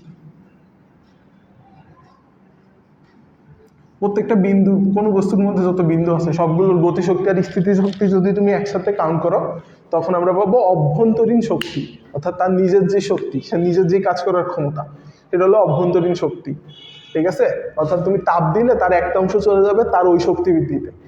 এটা তোমরা দেখো, তোমাদের নর্মাল কনসেপ্ট আছে, কিন্তু তোমরা যদি কোনো বস্তুতে তাপ দাও তখন তার অণুগুলো কি হবে, ছোটাছুটি বেশি করবে না, অর্থাৎ তার অণুগুলোর কি বেড়ে যায়, গতিশক্তি বেড়ে যায়, তাইলে অভ্যন্তরীণ শক্তিও বেড়ে যাবে। তাপ দিলে এইটা হচ্ছে। আর এই যে যেই অভ্যন্তরীণ শক্তি, এই অভ্যন্তরীণ শক্তির পরিমাপটা আমরা পাই তাপমাত্রা থেকে, ঠিক আছে। অর্থাৎ এই কি বলা যায়, অভ্যন্তরীণ শক্তি বৃদ্ধি পাচ্ছে না কমতেছে, এটা আমরা মেইনলি বুঝতে পারি তাপমাত্রা দ্বারা। অর্থাৎ অভ্যন্তরীণ শক্তির পরিবর্তন আমরা তাপগতীয় স্থানাঙ্ক, দেখো তিনটা জিনিস শিখছি তাপগতীয় স্থানাঙ্ক, চাপ, আয়তন, তাপমাত্রা। এর মধ্যে চাপ আর আয়তন এর উপর কোনো প্রভাব ফেলবে না, এর উপর শুধুমাত্র কি প্রভাব ফেলবে, তাপমাত্রা। অভ্যন্তরীণ শক্তির পরিবর্তন হবে শুধুমাত্র তাপমাত্রা দ্বারা। তাপমাত্রা যদি বৃদ্ধি করো তাহলে অভ্যন্তরীণ শক্তি বৃদ্ধি পাবে, তাপমাত্রা যদি হ্রাস করো তাইলে এটা হ্রাস পাবে। এটা কোন ভদ্রলোক দিছে বলতে পারো? কোন ভদ্রলোক এই কথা বলছে? যে ভদ্রলোক এই কথা বলছে তার নাম হলো মেয়ার, এই জন্য একে বলা হয় মেয়ারের প্রকল্প, মেয়ারস হাইপোথিসিস বা মেয়ারের প্রকল্প। শুধুমাত্র অভ্যন্তরীণ শক্তি তাপমাত্রার উপর নির্ভর করে, বৃদ্ধি কথাটা না, শুধুমাত্র অভ্যন্তরীণ শক্তি করতেছি আমরা, ঠিক আছে, বৃদ্ধি না, অভ্যন্তরীণ মুছে দিয়ে এখান থেকে। অভ্যন্তরীণ শক্তি তাপমাত্রার উপর নির্ভরশীল, আর এটা মেয়ার দিছে এই জন্য মেয়ারের প্রকল্প। আর অভ্যন্তরীণ শক্তি সমান সমান কি, গতিশক্তি প্লাস স্থিতিশক্তি, ঠিক আছে। আচ্ছা, অভ্যন্তরীণ শক্তি বুঝলাম। বাহ্যিক কাজ, বাহ্যিক কাজ বলতে বোঝায় হলো, বাহ্যিক কাজের একটা সমীকরণ তোমরা হয়তো ভালোই জানো, সেটা হলো গিয়ে ডিডব্লিউ ইকুয়াল টু কিন্তু তোমার পিডিভি, পিডিভি, পি এখানে কি চাপ, আর ভি হইল গিয়ে আয়তন, আয়তন, ঠিক আছে। এর মধ্যে ডিভি বলতে কি বোঝায়, আয়তনের পরিবর্তন, ঠিক আছে। তাহলে ডিভি অংশটাকে আমি লিখি আয়তন পরিবর্তন, আয়তন পরিবর্তন, ঠিক আছে। আর চাপ নর্মাল, শুধুমাত্র পিতেই আছে, ঠিক আছে। তাইলে কোনো বস্তুর চাপ আর তার আয়তন পরিবর্তনটা যদি তুমি গুণ করো তাইলে বাহ্যিক কাজের পরিমাণ তুমি পাবা, ঠিক আছে। বাহ্যিক কাজ, অভ্যন্তরীণ শক্তি গেল। এখান থেকে কি করবো, তাহলে জুল ভদ্রলোক এই কথাটাই বলছে, এই কথাটাইতেই তোমাদের বইতে বাংলায় আগে লেখা আছে, তারপরে এই কথাটাই লেখা আছে, প্রদত্ত তাপ ইকুয়াল টু অভ্যন্তরীণ শক্তি বৃদ্ধি প্লাস বাহ্যিক কাজ, DQ equal to DU plus DW, ঠিক আছে। এটা নিয়ে আমরা আরেকটু আলোচনা করে যাই, এইখান দিয়ে কি আলোচনা করবো, আয়তন পরিবর্তন, চাপ পরিবর্তন, এগুলো কখন ধনাত্মক হবে আর কখন ঋণাত্মক হবে এটা আমরা বেসিক জেনে যাই। তাপ, তুমি যদি কোনো বস্তুতে তাপ দাও তাহলে তার তাপ বৃদ্ধি পাবে, যদি তাপ তার থেকে নিয়ে নাও তাহলে তার তাপ কমে যাবে। তাহলে তাপ দাও, প্রদত্ত তাপ, যদি তার তাপ দাও তাইলে হইলো তাপ বৃদ্ধি পাবে, এটার জানো, এটা লেখা লাগছে না। অভ্যন্তরীণ শক্তি, আগেই বলছি অভ্যন্তরীণ শক্তি শুধুমাত্র কিসের উপর নির্ভর করে, তাপমাত্রার উপর। তাইলে তার তাপমাত্রা যদি তুমি বাড়াও অভ্যন্তরীণ শক্তি বাড়বে, যদি তাপমাত্রা কমাও তাহলে অভ্যন্তরীণ শক্তি কমবে, ঠিক আছে। আরেকটা এখানে যে ইম্পর্টেন্ট জিনিস সেটা হলো কাজ, কাজ কই, বাহ্যিক কাজ, ঠিক আছে।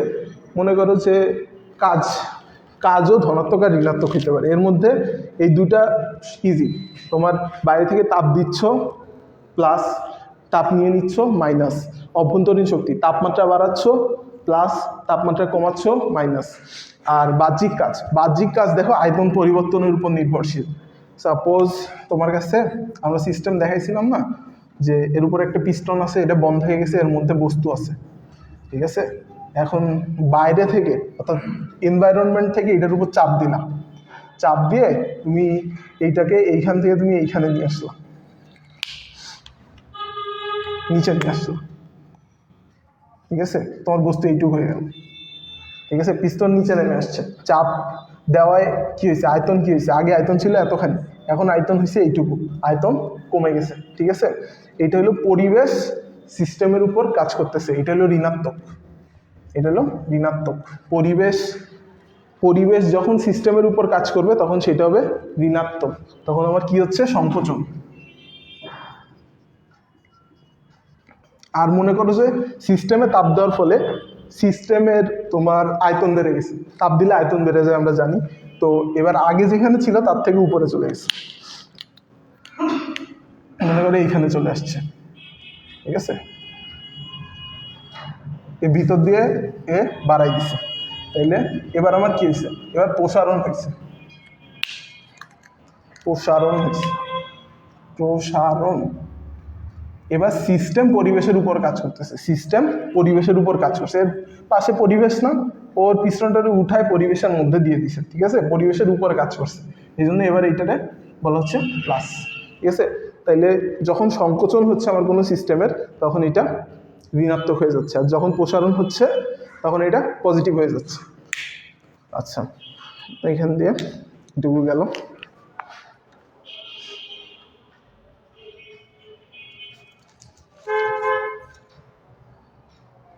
তাপগতিবিদ্যার প্রথম সূত্রের তাৎপর্য। আচ্ছা, প্রথম সূত্রের তাৎপর্যগুলো আমরা একটু জেনে নিই। প্রথম সূত্রের তাৎপর্যগুলো কি কি আছে? আমরা প্রথম সূত্র যখন জুলেরটা পড়ছিলাম, জুলেরটা কি ছিল? ক্লসিয়াস বাদ।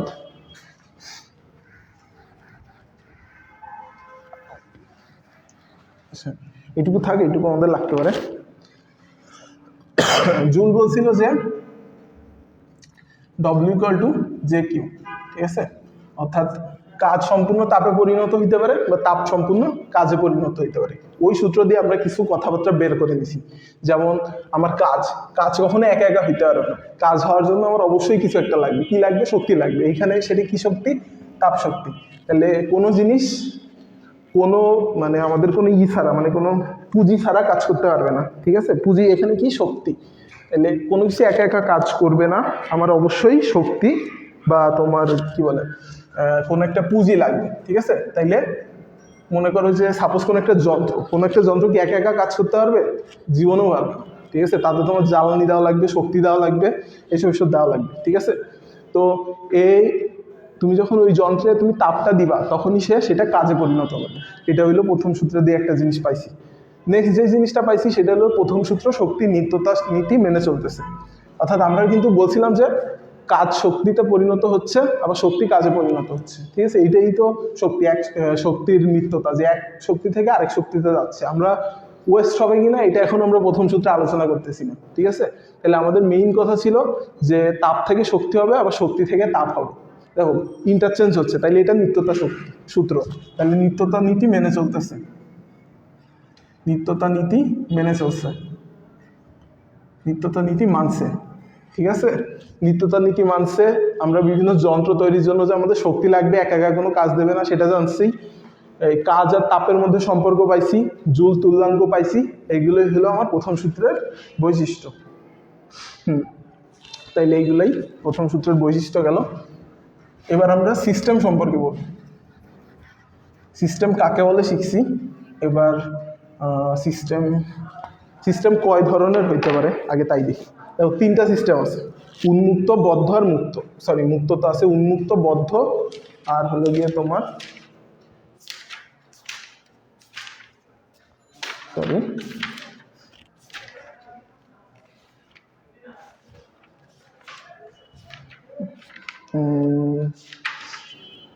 উন্মুক্ত, বদ্ধ আর বিচ্ছিন্ন। সরি, উন্মুক্ত, বদ্ধ আর হইল বিচ্ছিন্ন। তিন ধরনের সিস্টেম, ঠিক আছে? উন্মুক্ত মানে কি? পুরোপুরি খোলা, তোমার সব কিছুর আদান প্রদান হইতে পারে, ঠিক আছে? তোমার শক্তি বলো, তোমার ভর বলো, সব কিছুর আদান প্রদান হইতে পারবে। ভর, শক্তি দুইটাই আদান প্রদান হবে। কিসের সাথে? পরিবেশের সাথে, ঠিক আছে? বদ্ধ মানে কি? বদ্ধ মানে একটা জিনিস আদান প্রদান হবে, শুধুমাত্র শক্তিটা আদান প্রদান হবে, বাট ভরের আদান প্রদান হবে না, ঠিক আছে? বিচ্ছিন্ন মানে কোনো কিছুরই আদান প্রদান হবে না, সে পুরোপুরি পরিপার্শ্ব থেকে বিচ্ছিন্ন। তাহলে সিস্টেম তিনটা, কি কি? উন্মুক্ত, বদ্ধ আর বিচ্ছিন্ন, ঠিক আছে? এবার সিস্টেমের আমরা বলছিলাম তাপগতীয় প্রক্রিয়া বা পরিবর্তন, ঠিক আছে? যখন সিস্টেমের আমরা যেসব স্থানাঙ্ক ছিল, তাপ, চাপ, আয়তন, ওইগুলো যখন আমরা পরিবর্তন করছিলাম তখন তার নাম দিছিলাম আমরা তাপগতীয় প্রক্রিয়া, ঠিক আছে? এখন তাপগতীয় প্রক্রিয়া কয় ধরনের আছে? তাপগতীয় প্রক্রিয়া আছে 4 ধরনের, তোমরা আগেই পড়ছো। তাহলে উন্মুক্ত, বদ্ধ আর বিচ্ছিন্ন বোঝা গেছে আশা করি। এসব তিনটা জিনিস, 4টা সিস্টেম। মেইন সিস্টেম সমষ্ণ, বানান ঠিক আছে কিনা? ঠিক আছে। সমষ্ণ প্রক্রিয়া বা সমষ্ণ পরিবর্তন। 2 নাম্বার রুদ্ধতাপীয় প্রক্রিয়া বা রুদ্ধতাপীয় পরিবর্তন। দেন আমাদের আছে সমচাপীয় পরিবর্তন বা সমচাপীয় প্রক্রিয়া, আর আছে সম আয়তন প্রক্রিয়া। নাম শুনছো তোমরা এগুলো সবগুলো, বাট এগুলোর কনসেপ্ট ক্লিয়ার করা লাগবে, ঠিক আছে? এগুলো দিয়ে কোশ্চেন আসার মতো। আমরা এক একটা করে সিস্টেম ধরবো, সেই সিস্টেমে কি কি পরিবর্তন হয়, কি কি পরিবর্তন হয় না, সেই সিস্টেম সম্পর্কে কি কি জানা লাগবে এগুলো পড়বো এখন। সবচেয়ে ইম্পর্টেন্ট, ঠিক আছে, এই অধ্যায়ের ইম্পর্টেন্ট সেগমেন্ট। আচ্ছা, সমষ্ণ প্রক্রিয়া নিয়ে আসি আমরা। সমষ্ণ প্রক্রিয়া, সমষ্ণ প্রক্রিয়া উষ্ণতা সেম, ঠিক আছে, তার মানে হলো গিয়ে তাপমাত্রা সেম, ঠিক আছে। সমষ্ণ প্রক্রিয়া, সমষ্ণ সমষ্ণ সমষ্ণ প্রক্রিয়ায় কিসের পরিবর্তন হবে না? তাপমাত্রা। তাহলে সমষ্ণ প্রক্রিয়ায় কি হবে? তাপমাত্রা ধ্রুবক থাকবে, তাপমাত্রা ধ্রুবক, তাপমাত্রার কোনো রকম চেঞ্জ হবে না। বলছিলাম যে সমষ্ণ প্রক্রিয়ায় তাপমাত্রার পরিবর্তন হবে না। যদি তাপমাত্রার পরিবর্তন না হয় তাহলে এই তিনটা রাশির মধ্যে কোন রাশিটার পরিবর্তন হবে না? বলো, কোনটা তাপমাত্রার উপর নির্ভর করে?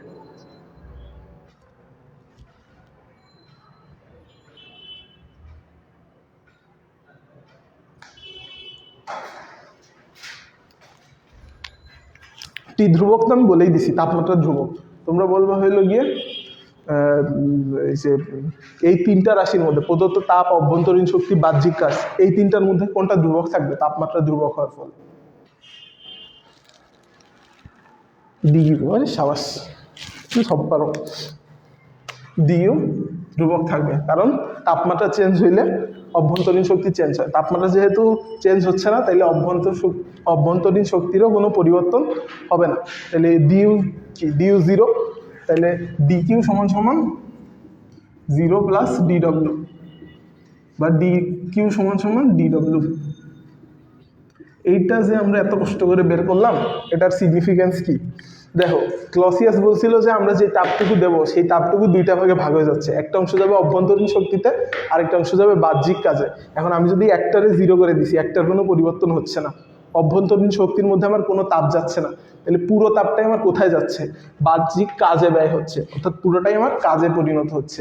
তাইলে কোন সিস্টেমে তুমি কম তাপ দিয়ে বেশি কাজ পাবা? বলো, সমষ্ণ প্রক্রিয়ায়, ঠিক আছে। তুমি কম তাপ দিলেও পুরোটাই যেহেতু কাজে পরিণত হচ্ছে, সো অন্যান্য সিস্টেমগুলোর তুলনায় তুমি এইখানে সবচেয়ে বেশি কাজ পাবা, বাট এখানে কোনো তাপমাত্রার পরিবর্তন হবে না, ঠিক আছে। আমরা একসাথে বৈশিষ্ট্যগুলো পড়ে যাই, ঠিক আছে। সমষ্ণ প্রক্রিয়ায় কি কি বৈশিষ্ট্য থাকে? আমরা বলছি যে তাপমাত্রা ধ্রুবক থাকবে, তাহলে আমার তাপমাত্রা কোনো চেঞ্জ হইতে দেওয়া যাবে না। তাপমাত্রা যদি চেঞ্জ হইতে না দিতে হয় তাহলে আমার কি হবে? সাপোজ যে আমার যে মনে করো যে একটা সিস্টেম, কোথায় লিখবো,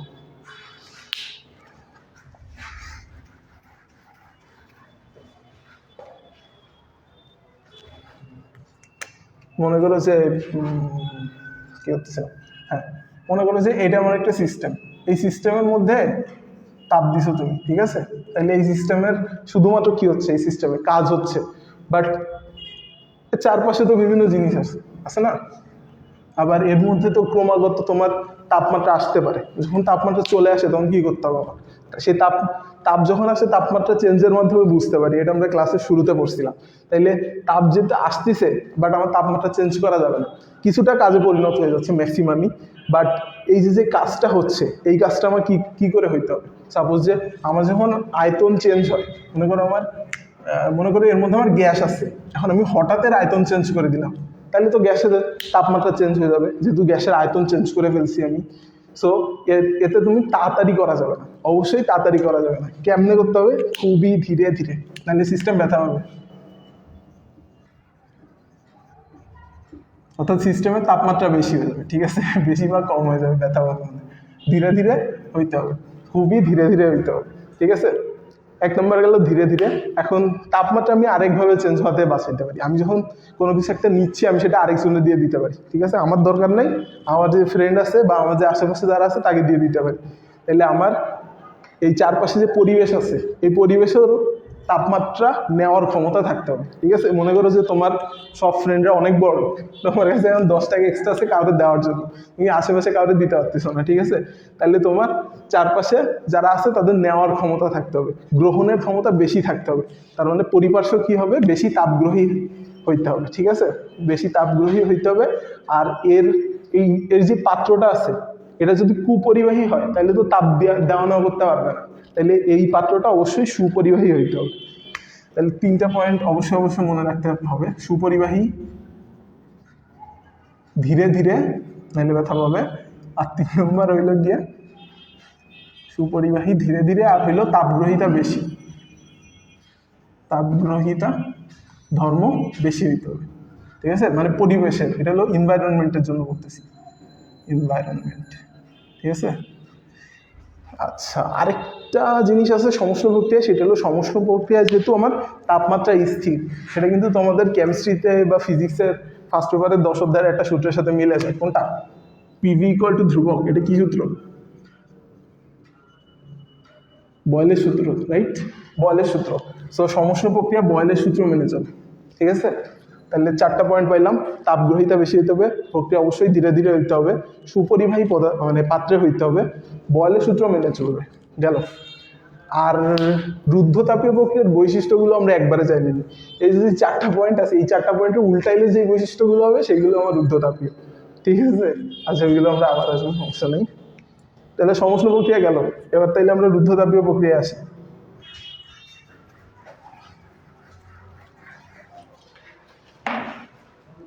আচ্ছা, ক্লাস শেষে গ্রুপেই কুইজ দেওয়া হবে। ঠিক আছে, তোমরা সবাই ওইখানেও অ্যান্সার করবা। ক্লাস শেষে গ্রুপে কুইজ দেওয়া হবে, তোমরা ওইখানে অ্যান্সার করবো অবশ্যই। আচ্ছা, রুদ্ধতাপীয় প্রক্রিয়া। আচ্ছা, বুঝতে না পারলে বলবা, ঠিক আছে?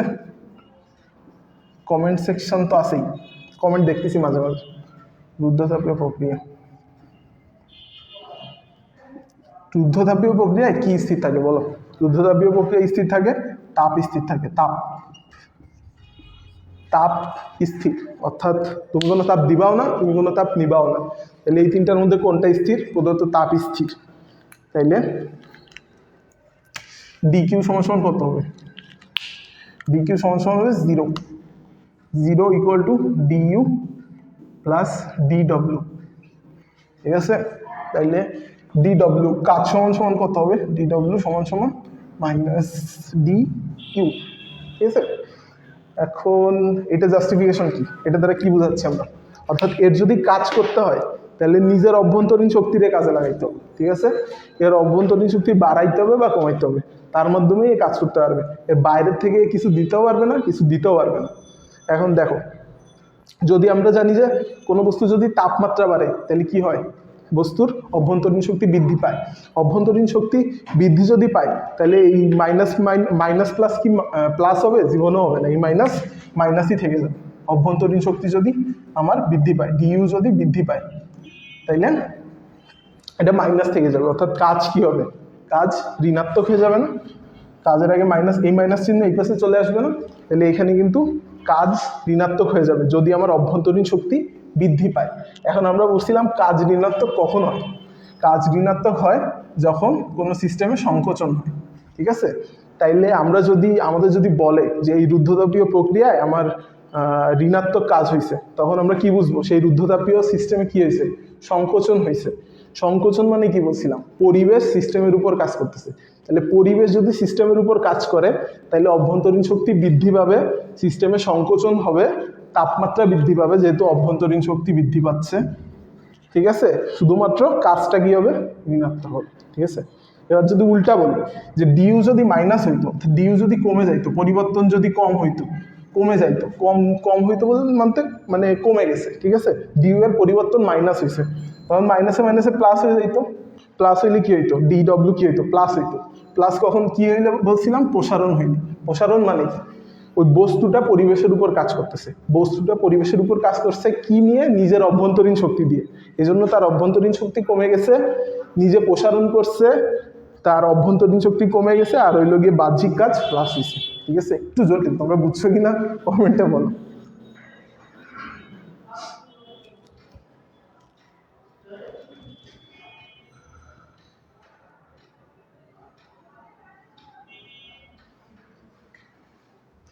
এখন যেটা বলছি রুদ্ধতাপীয় প্রক্রিয়া, এটা কি বুঝছো?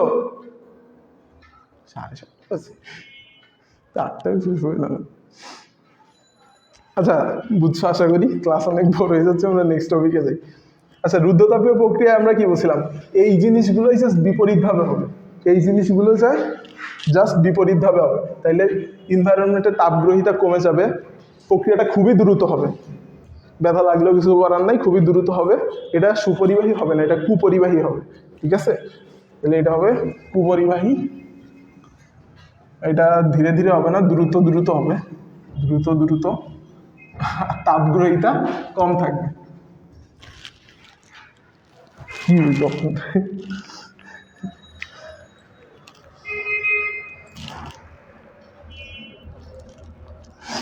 আচ্ছা, রুদ্ধতাপীয় প্রক্রিয়া গেছে, তাইলে রুদ্ধতাপীয় প্রক্রিয়া আর কিছু নাই। এবার আসো নেক্সট, সমচাপীয়। দেখো সমচাপীয় প্রক্রিয়া চাপ স্থির থাকে, চাপ স্থির থাকলে আমার কিছু যায় আসে না, চাপ স্থির থাকলে আমার কিছু যায় আসে না। কেন যায় আসে না? আমরা বলছিলাম বাহ্যিক কাজ সমান সমান কি, পিডিভি। তাহলে পি যদি আমার স্থির থাকে, পি এর পরিবর্তন জিরো, বাট পি কিন্তু জিরো না, তাইলে আমার বাহ্যিক কাজ জিরো হচ্ছে না, বাহ্যিক কাজ আছে। তাইলে আমার সমচাপীয় প্রক্রিয়া একটা মাত্র প্রক্রিয়া, যেই প্রক্রিয়া এই পুরোটা কোনোটাই জিরো হচ্ছে না, শুধু এই সূত্রটাই থাকতেছে, ঠিক আছে? অর্থাৎ তাপ অভ্যন্তরীণ শক্তিতেও ব্যয় হচ্ছে, বাহ্যিক কাজেও ব্যয় হচ্ছে, সমচাপীয় প্রক্রিয়া এটা ইজি। দেন আসা হইল সম আয়তন প্রক্রিয়া। সম আয়তন প্রক্রিয়া, সম আয়তন প্রক্রিয়ায় আয়তন সেম আছে, তাইলে আয়তনের পরিবর্তন হচ্ছে না, তাহলে ডিভি ইকুয়াল টু কি হবে, জিরো হবে। তাহলে পিডিভি পুরোটাই কি হয়ে যাচ্ছে, জিরো। তাহলে বাহ্যিক কাজ ইকুয়াল টু জিরো। তাইলে এইখানে হবে হলো ডি কিউ সমান সমান ডি ইউ, অর্থাৎ আমি যতটুকু তাপ দেবো পুরোটাই আমার অভ্যন্তরীণ শক্তিতে যাবে, কোনোটুকুই আমার কাজে যাচ্ছে না।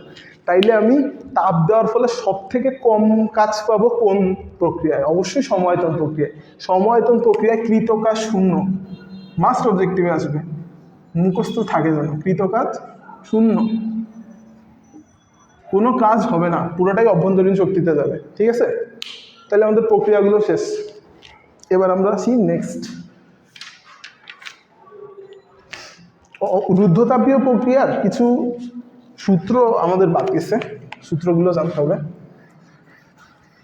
এই জিনিসের কাজ শেষ, আমরা এই জিনিস মুছে দিচ্ছি।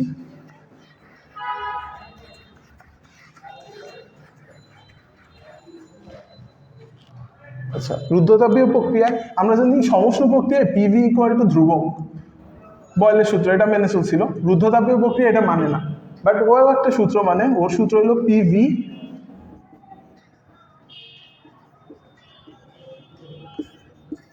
কি হলো দেখ পড়া এটা, ঠিক আছে?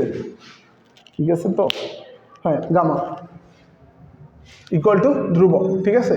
এটা হলো চাপ আর আয়তনের মধ্যে সম্পর্ক। বাকি যে দুটো আছে ওই দুটো তোমরা হচ্ছে একবার দেখে রাখবা, যে তোমার যে দুইটা আছে, তোমার টি ভি -1 ইকুয়াল টু ধ্রুবক, আরেকটা আছে যেটা হলো গিয়ে তোমার টি পি এরকম, সাপোজ সরি 1 মাইনাস, হ্যাঁ। তো এই জিনিসটা, এই তিনটা সূত্র মনে রাখবা, লাস্টের দুইটা অত ইম্পর্টেন্ট না, এই সূত্রটা জাস্ট মনে রাখবা, ঠিক আছে? এই সূত্রটা খুব ইম্পর্টেন্ট। আচ্ছা, এই অধ্যায়ের নেক্সট টপিকে আসো, রুদ্ধতাপীয় মোলার আপেক্ষিক তাপ। মোলার আপেক্ষিক তাপ, মোলার আপেক্ষিক তাপ বলতে কি বুঝো? যদি তোমার কাছে 1 মোল পদার্থ থাকে, সাপোজ তোমার কাছে 1 মোল পদার্থ আছে, 1 মোল পদার্থ আছে, 1 মোল পদার্থের তাপমাত্রা তুমি 1 ডিগ্রি সেলসিয়াস বৃদ্ধি করতে চাও, তাহলে তোমার যে পরিমাণ তাপ লাগবে, যে পরিমাণ কিউ লাগবে, তাকে আমরা বলবো মোলার আপেক্ষিক তাপ। মোলার আপেক্ষিক তাপ, আপেক্ষিক তাপ, মোলার আপেক্ষিক তাপ। বাট আমাদের কাছে 1 মোল পদার্থ নাই, আর আমরা 1 ডিগ্রি সেলসিয়াসও বাড়াইতে চাই না, আমরা সূত্র প্রতিষ্ঠা করতে চাই। তাহলে আমাদের কাছে মনে করো যে n মোল পরিমাণ বস্তু আছে, আমরা এর তাপমাত্রা বাড়াইতে চাই, মনে করো যে কত তাপমাত্রা বাড়াইতে চাই, টি পরিমাণ বাড়াইতে চাই, ডেল টি, এই জন্য আমাদের তাপমাত্রা লাগবে কিউ, ঠিক আছে? তাইলে আমাদের মোলার আপেক্ষিক তাপ যেটা আছে সেটা সমান কি হবে, তাপমাত্রা by n into del t, ঠিক আছে? এটা। আর মোলার আপেক্ষিক তাপটা কি দ্বারা প্রকাশ করে? এটাকে প্রকাশ করা হয় হইলে গিয়ে তোমার সি দ্বারা, সরি প্রদত্ত তাপ হয়েছে, তাহলে ডেল কিউ হবে, ঠিক আছে? তাহলে সি ইকুয়াল টু, এই সূত্রটা মনে রাখবা, সূত্রটা মনে রাখাচ্ছ, যেটা মনে রাখবা সেটা হলো গিয়ে তোমার সি এর মান মনে রাখবা, ঠিক আছে? জুল পার মল পার কেলভিন, ঠিক আছে? এটা হলো গিয়ে মোলার আপেক্ষিক তাপের একক। এটার জন্য মনে থাকে, অলওয়েজ মনে থাকে, এটা আসার মতো কোশ্চেন, খুবই ইম্পর্টেন্ট। মোলার আপেক্ষিক তাপ দুই ধরনের আছে, একটা হলো স্থির চাপে পি দ্বারা প্রকাশ করি, তাহলে সিপি, আরেকটা স্থির আয়তনে সিভি, ঠিক আছে? আমরা পড়ছিলাম যে সিভিতে তোমার কৃত কাজ 0, ঠিক আছে? কৃত কাজ 0 ছিল, তাহলে পুরোটাই আমার কিসে গেছে? তাপমাত্রা বৃদ্ধিতে না? তাপমাত্রা বৃদ্ধিতে গেছিল, কিন্তু এই জন্য আমার তাপমাত্রা বৃদ্ধির ক্ষেত্রে কম তাপ লাগতেছে কিন্তু এতে, কারণ আমার যখন চাপ স্থির থাকতেছে তখন আমি কিছু পরিমাণ কাজে ব্যয় করতেছি। বুঝো ভালো করে, যখন আমি এতে তাপ দিছিলাম স্থির চাপের ক্ষেত্রে তখন আমার কিছু পরিমাণ কাজে ব্যয় হয়েছে, পুরোটা তাপমাত্রা বৃদ্ধিতে ব্যয় হয়নি। বাট সিভিতে আমি কম তাপ দিলে সেটা পুরোটাই তাপমাত্রা বৃদ্ধিতে যাচ্ছে, কাজে যাচ্ছে না। তাহলে সিভি এর মান অলওয়েজ কম হবে সিপি থেকে, ঠিক আছে? CP greater than CV. আর সিপি আর সিভির মধ্যে যেই বিয়োগফলটা, এটা একটা সম্পর্ক নির্দেশ করে, ধ্রুবক নির্দেশ করে, এটা হলো আর এর মান বলো কমেন্টে, ব্যস্ত। 8.314 একক কি? লেখো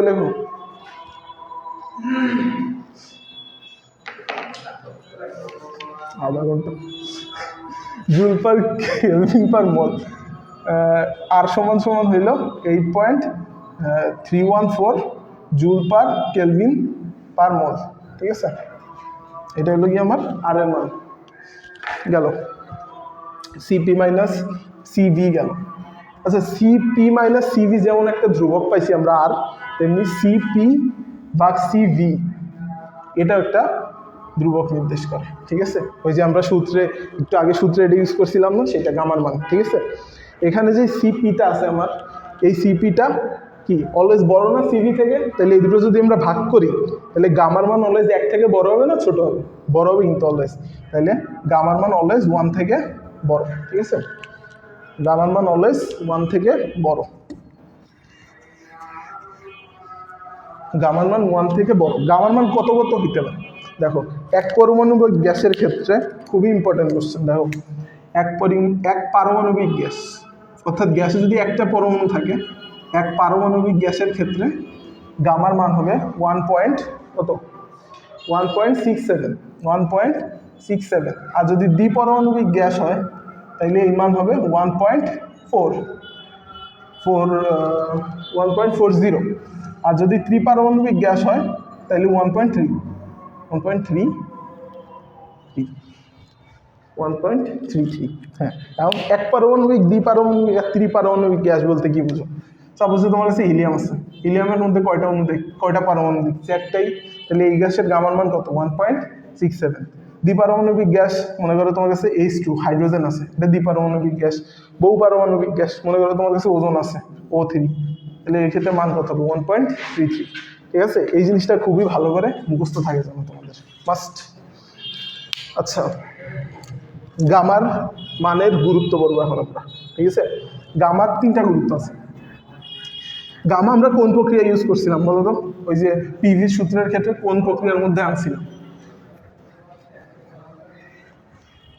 ওটা আনছিলাম আমরা রুদ্ধতাপীয় প্রক্রিয়ার ক্ষেত্রে। তাহলে রুদ্ধতাপীয় প্রক্রিয়ার পর্যালোচনার ক্ষেত্রে, রুদ্ধতাপীয় প্রক্রিয়ায় নাম্বার 1। 2 নাম্বার শব্দের বেগ নির্ণয়ের ক্ষেত্রে, শব্দের বেগ। নাম্বার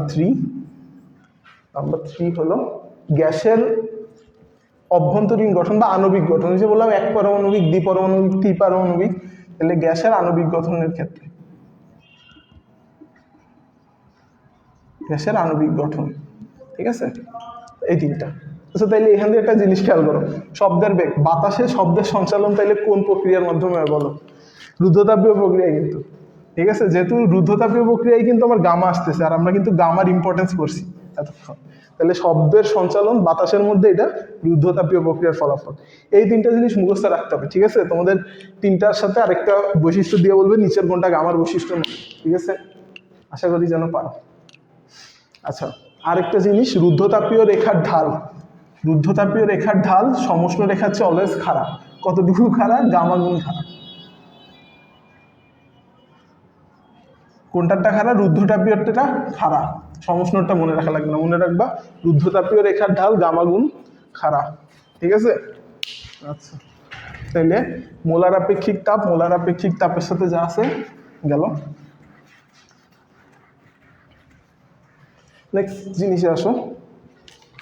নেক্সট জিনিস হইলো অভ্যন্তরীণ শক্তি পড়ছি আমরা। তাপগতিবিদ্যার প্রথম সূত্রের সীমাবদ্ধতা, প্রথম সূত্রের লাস্ট টপিক পড়বো আমরা।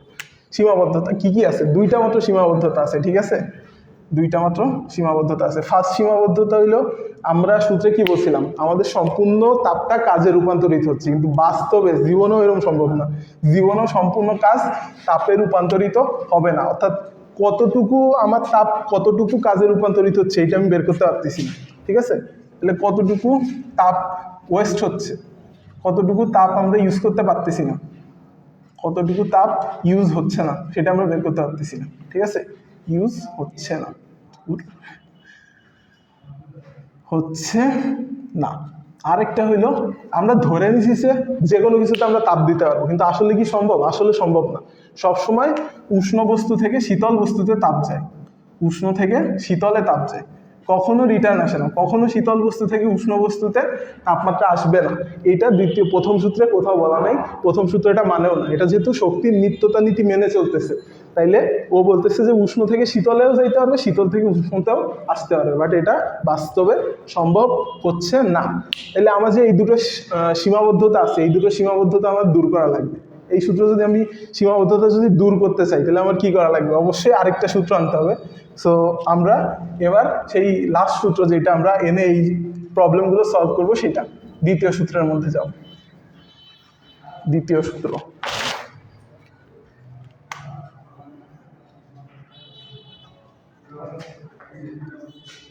দ্বিতীয় সূত্র। ঠিক আছে? তাহলে প্রথম সূত্র শেষ, এবার দ্বিতীয় সূত্র। দ্বিতীয় সূত্রের ক্ষেত্রে আমরা ওই যে আগে যে কথাটা বললাম, কোনো বস্তুই আমার কি হবে না, মানে সম্পূর্ণ তাপ কাজে রূপান্তরিত করতে পারবে না। তো এক ভদ্রলোক এই কথাই বলে গেছে, তার নাম হলো বিজ্ঞানী সাদি কার্নো। সাদি কার্নো, সে কি বলছে? যে কোনো যন্ত্রই আমার সম্পূর্ণ তাপকে কাজে রূপান্তরিত করতে পারবে না। তো এই সাদি কার্নো যে এই কথাটা বলছে, এই কথাটাকে ভিত্তি বানায় দ্বিতীয় একটা সূত্র প্রণয়ন করা হয়েছে। এই সূত্র সাধারণভাবে প্রকাশ করছে হইল ক্লসিয়াস, আবার ক্লসিয়াস, ক্লসিয়াস, দেন তোমার আরো তিনজন আছে, ক্লসিয়াস, কেলভিন, প্লাঙ্ক, আর হইলে এই সাদি কার্নো নিজেই। ঠিক আছে? এই চারজনের সংজ্ঞাটা তোমরা জাস্ট একবার দেখে মনে রাখবা। আমি কেমন মনে রাখতাম? আমি শুধুমাত্র প্রত্যেকটা সংখ্যা দিয়ে একটা ইউনিক ওয়ার্ড দিয়ে মনে রাখতাম। ঠিক আছে? তোমরা ওইভাবে মনে রাখতে পারো। যেভাবে ক্লসিয়াসের মধ্যে মনে হয় পুরো বইতেই একটা ইউনিক শব্দ আছে, ব্যতিকেরে, ব্যতি রেখে। ঠিক আছে? ঠিক আছে, এই একটা শব্দ আছে দেখবা।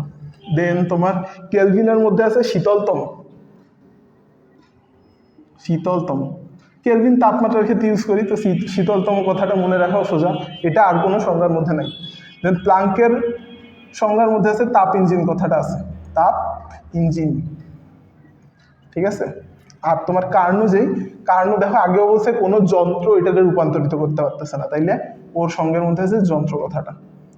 তোমরা জাস্ট এই এক একটা শব্দ দিয়ে তুমি পরীক্ষায় যদি আসে নিচের কোনটা কার মতবাদ, এই একটা শব্দ দেখে দাঁড়িয়ে দিতে হবে। ঠিক আছে? আচ্ছা, দ্বিতীয় সূত্রের মূল কথা তো আমরা বুঝলাম যে কোনো কিছু সম্পূর্ণ তাপকে কাজে রূপান্তরিত করতে পারবে না, এটাই হলো আমার দ্বিতীয় সূত্রের মূল ভিত্তি। তো এই সূত্রের উপর ভিত্তি করে দুইটা প্রক্রিয়া আছে। আমরা আগে পড়ছিলাম যে সিস্টেম তিন প্রকার ছিল আমার, উন্মুক্ত, বদ্ধ আর বিচ্ছিন্ন। এবার হলো আমরা প্রক্রিয়া পড়বো দুইটা। কি কি প্রক্রিয়া আছে? প্রত্যাবর্তী আর অপ্রত্যাবর্তী। এটা সংজ্ঞা নিয়ে বলার কিছু নাই, সংজ্ঞা তো বোঝাই যাচ্ছে। প্রত্যাবর্তী মানে কি? মানে রিটার্ন করতেছে। ঠিক আছে? যেখান থেকে শুরু হচ্ছে সে ফাইনাল ফেজে গিয়ে, মনে করে এটা শুরুর ফেজ, এটা ফাইনাল ফেজ, এটা গিয়ে আবার সেই ফার্স্ট ফেজে ফিরে আসতে পারতেছে, এটা আমার প্রত্যাগামী। আর যদি ফিরে আসতে না পারতো তখন কি হইতো? তখন সেটা অপ্রত্যাবর্তী। ঠিক আছে? প্রত্যাবর্তী প্রক্রিয়া, অপ্রত্যাবর্তী প্রক্রিয়া। এখন দেখো আসলে কেন এটা প্রত্যাবর্তী হচ্ছে আর কেন হচ্ছে না। প্রত্যাবর্তী হয় কখন? তুমি যেটুকু শক্তি ব্যয় করছো সেটুকু শক্তি যদি ওর কাছে শেষ পর্যন্ত থেকে যায়, তাহলে ও সেই শক্তিটা আবার খরচ করে পূর্বের অবস্থায় ফিরে আসতে পারে। এখন তুমি যে শক্তিটা শুরুতে দিছিলা, সেই শক্তিটা যদি আমার ও কোনো কাজে খরচ করে বা ব্যয় হয়ে যায়, মনে করো যে ঘর্ষণ বা যে কোনো অপচয়কারী শক্তিতে ব্যয় হয়ে গেছে, তখন কি ওই পুরো শক্তিটা আর কাজে লাগাইতে পারবে? পারবে না। তখন ও আর প্রথম অবস্থায় ফিরে আসতে পারবে না। তাহলে মেইন প্রত্যাবর্তী প্রক্রিয়ার দুইটা শর্তের মধ্যে একটা শর্ত হইলো কোনো অপচয়কারী বল থাকবে না। কোনো অপচয়কারী বল থাকবে না। অপচয়কারী বল বলতে আমরা কি বুঝি আবার? ঘর্ষণ, রোধ, সান্দ্রতা, ঠিক আছে, এগুলোকে আমরা বলতেছি অপচয়কারী বল। এই কোনো অপচয়কারী বল প্রত্যাবর্তী প্রক্রিয়ায় থাকবে না। আর সেকেন্ড কথা হইলো খুবই ধীরে হইতে হবে, খুবই ধীরে ধীরে, ঠিক আছে। এই দুটো কথা হইলো কি আমার প্রত্যাবর্তী প্রক্রিয়ার মূল কথা। আর অপ্রত্যাবর্তী প্রক্রিয়ায় এগুলো আমার দরকার নেই, ঠিক আছে। আমার যেহেতু আমার ফিরে আসার কোনো দরকার নাই, তো আমি দ্রুত করতে পারতেছি, আমার যে কোনো অপচয়কারী বল থাকলেও আমার কোনো রকম সমস্যা নেই, ঠিক আছে।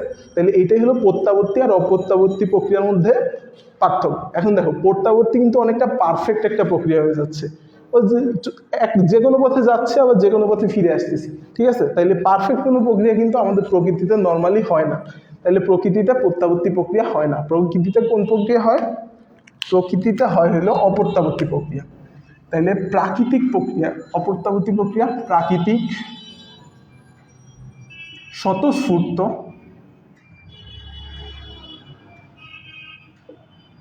দ্রুত প্রক্রিয়া, ঠিক আছে। এই তিনটা কথা একটু মনে রাখবা। এটা স্বতঃস্ফূর্ত প্রক্রিয়া, এটা দ্রুত প্রক্রিয়া, এটা প্রাকৃতিক প্রক্রিয়া, ঠিক আছে। আচ্ছা, এর যেই উদাহরণগুলো আছে এই উদাহরণগুলো টানা মুখস্থ করে ফেলতে হবে বই থেকে।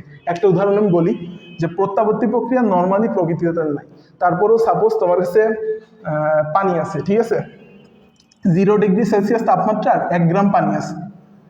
সেই পানিটাকে তুমি 0°C তাপমাত্রারই 1 গ্রাম বরফে পরিণত করতে চাও। পানি বরফে দিতে হলে কি হবে? তার কাছে যে তাপ নিয়ে নিতে হবে। তাইলে এইখানে তুমি যে তাপটুকু নিয়ে নিলাম, সাপোজ এইখান দিয়ে 80 ক্যালোরি তাপ তোমার লাগতেছে, এই 80 ক্যালোরি তাপটা তুমি নিয়ে নিছো। এই 80 ক্যালোরি তাপটা যদি তুমি ওরা ফিরাই দাও, তাহলে ও আবার বরফ থেকে পানিতে চলে যাবে, ঠিক আছে, যেখান দিয়ে আসছিল আবার সেখানে চলে যাবে। তাহলে এইটা হবে হলো প্রত্যাবর্তী প্রক্রিয়া। আর অপ্রত্যাবর্তী প্রক্রিয়া কি আছে? নর্মাল যত কিছু মনে পড়ে সবকিছু অপ্রত্যাবর্তী। তোমার লাইট জ্বলতেছে কেমনে? বিদ্যুৎ প্রবাহের মাধ্যমে। তাহলে বিদ্যুৎ প্রবাহ হইলে তার মধ্যে কি আছে? রোধ আছে। তাহলে অপচয়কারী বল চলে আসছে, রোধ চলে আসছে, তাহলে সেটা একটা কি প্রক্রিয়া? অপ্রত্যাবর্তী প্রক্রিয়া। এইরকম উদাহরণগুলো বই থেকে দেখবে যে লেখা আছে, পরপর লেখা আছে। অপ্রত্যাগামী প্রক্রিয়া আর প্রত্যাগামী প্রক্রিয়ার বৈশিষ্ট্য আর উদাহরণ নিচে নিচে লেখা আছে, এগুলো মুখস্থ করে ফেলবা পুরোপুরি, ঠিক আছে। আচ্ছা আচ্ছা, তাইলে প্রত্যাবর্তী আর অপ্রত্যাবর্তী প্রক্রিয়ার মধ্যে একটা দুটো পার্থক্য বল, কমেন্টে বল, কমেন্টে বল, বলতে থাক, পারবা তোমরা এখন, আশা করা যায়। আচ্ছা,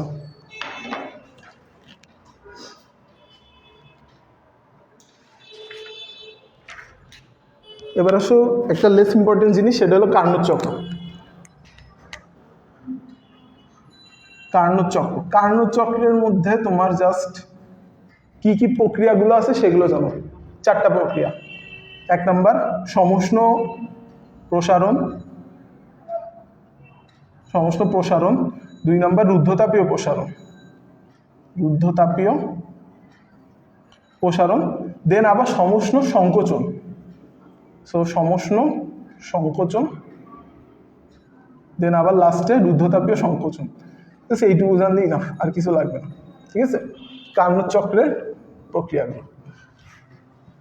আচ্ছা, কার্নোট চক্র গেল। এবার কার্নোর ইঞ্জিন নামে আরেকটা কথা আছে। এই ব্যক্তি নিজেই বলছে, কিন্তু এটা নিজেই বলছে যে কোনো ইঞ্জিন তোমার কি করতে পারবে না, সম্পূর্ণ তাপকে কাজে রূপান্তরিত করতে পারবে না। আবার এই লোকই একটা ইঞ্জিন কল্পনা করছে, যে ইঞ্জিনের কর্মদক্ষতা 100%, ঠিক আছে। জানে এটা হবে না, তাও কল্পনা করে বসে গেছে, ঠিক আছে। তাইলে এর ইঞ্জিনের যেটা কল্পনা করছে সেটার কর্মদক্ষতা হইল 100%। কর্মদক্ষতা মানে কি বোঝায়, অর্থাৎ তুমি যতটুকু জ্বালানি এতে কাজে লাগাচ্ছ এ পুরোটাই কাজে রূপান্তরিত করে দিচ্ছে, এই জন্য এর কর্মদক্ষতা 100%। এর যন্ত্রে বা এর ইঞ্জিনে 4টা অংশ আছে, এই 4টা অংশ তোমার জানা লাগবে, জাস্ট নামগুলো মনে রাখবা। একটা হলো তোমার সিলিন্ডার বলে না, সেই সিলিন্ডার বা চোঙ সিস্টেম বানানোর জন্য যার মধ্যে থাকবে হলো আদর্শ গ্যাস। আদর্শ গ্যাস কথাটা মনে রাখলেই, আর এর চারপাশ হবে হলো গিয়ে তোমার কি বলে কুপরিবাহী পদার্থ দ্বারা তৈরি হবে। দেন একটা হবে তোমার তাপ দিবে তোমাকে, অর্থাৎ তাপ আধার।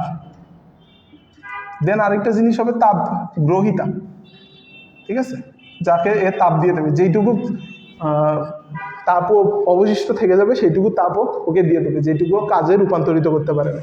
আর শেষে থাকবে একটা আসন, যার উপর এইগুলো সব বসাইতে হবে। আসন আর সিলিন্ডারের মধ্যে কিছু নাই পড়ার, তাপ আধার আর তাপ গ্রহিতা জানতে হবে। তাপ আধার কি? তাপ আধার থেকে কাজ মানে তাপ নিয়ে হইলো আমার কাজ করতে হবে, তাহলে তাপ আধার হইলো গিয়ে আমার উচ্চ তাপমাত্রার হইতে হবে, উচ্চ তাপমাত্রা হইতে হবে। আর এই তাপমাত্রা হইতে হবে বিল গেটসের মতো বড় লোক, ঠিক আছে। এর দিয়ে তাপ তুমি যতই নেবে তাপের কোনো পরিবর্তন হবে না, পরিবর্তন হবে না। আর এই যেহেতু তাপ গ্রহিতা, তাইলে তাপ গ্রহণের ক্ষমতা অনেক বেশি হইতে হবে, আর এর তাপমাত্রা তাপ আধারের চেয়ে অনেক কম হইতে হবে। এটাতে যদি আমি T1 আর এটাতে যদি আমি T2 ধরি, তাহলে T2 থেকে T1 অনেক বড়, এই সম্পর্কটা মনে রাখতে হবে, ঠিক আছে। তাইলে নর্মালি কার্নোর ইঞ্জিন কেমনে কাজ করে? কার্নোর ইঞ্জিন করে কি, এই যে সিলিন্ডার দিয়ে আমি যে সিস্টেমটা বানাইছি, এই সিস্টেম তাপ আধারের কাছ দিয়ে T1 এর কাছ দিয়ে তাপ নেয়, সেই তাপ কিছু পরিমাণ তাপ নিয়ে ও তাপ গ্রহিতায় ছেড়ে দেয়, ঠিক আছে। যতটুকু কাজ করতে পারে করে দেয়, আর বাকি যে তাপটুকু অবশিষ্ট থাকে সে তাপ গ্রহিতার মধ্যে দিয়ে দিচ্ছে, ঠিক আছে। তাইলে মনে করো যে তাপ আধার থেকে Q1 পরিমাণ তাপ নিচ্ছে, আর তাপ গ্রহিতায় Q2 পরিমাণ তাপ দিয়ে দিছে, তাইলে কতটুকু তাপ কাজে লাগাইছে? Q1 minus Q2। এটারে যদি আমরা Q1 দ্বারা ভাগ করি, তাইলে আমরা একটা পার্সেন্টেজ পাবো। এটারে যদি আমরা 100 গুণ করি, এটাই হইল আমার কর্মদক্ষতা, অর্থাৎ আমি কতটুকু তাপ কাজে লাগাইছি কতটুকু নেওয়ার পরিবর্তে, ঠিক আছে, কতটুকু তাপ আমার কাজে লাগছে যতটুকুর মধ্যে নিছিলাম তার মধ্যে, সেটা হলো আমার কর্মদক্ষতা। এটা অলওয়েজ পার্সেন্টেজে আসবে, ঠিক আছে। ওই ব্যাটা নিজে যে ইঞ্জিন কল্পনা করছে সেই ইঞ্জিনের কর্মদক্ষতা হলে 100%, যা বাস্তবে জীবনেও সম্ভব না, ঠিক আছে। আর নর্মালি যদি কোনো ইঞ্জিন কল্পনা করি আমরা, সেই ইঞ্জিনের ক্ষেত্রে সাধারণত গড়ে 30% কর্মদক্ষতা আমরা দেখতে পাই, গড়ে। এই মানগুলো মনে রাখা লাগবে কিন্তু। কার্নো ইঞ্জিনের কর্মদক্ষতা বা আদর্শ ইঞ্জিনের কর্মদক্ষতা 100%, গড়ে 30%, সাধারণত হয় হইল গিয়ে 20 থেকে 50%,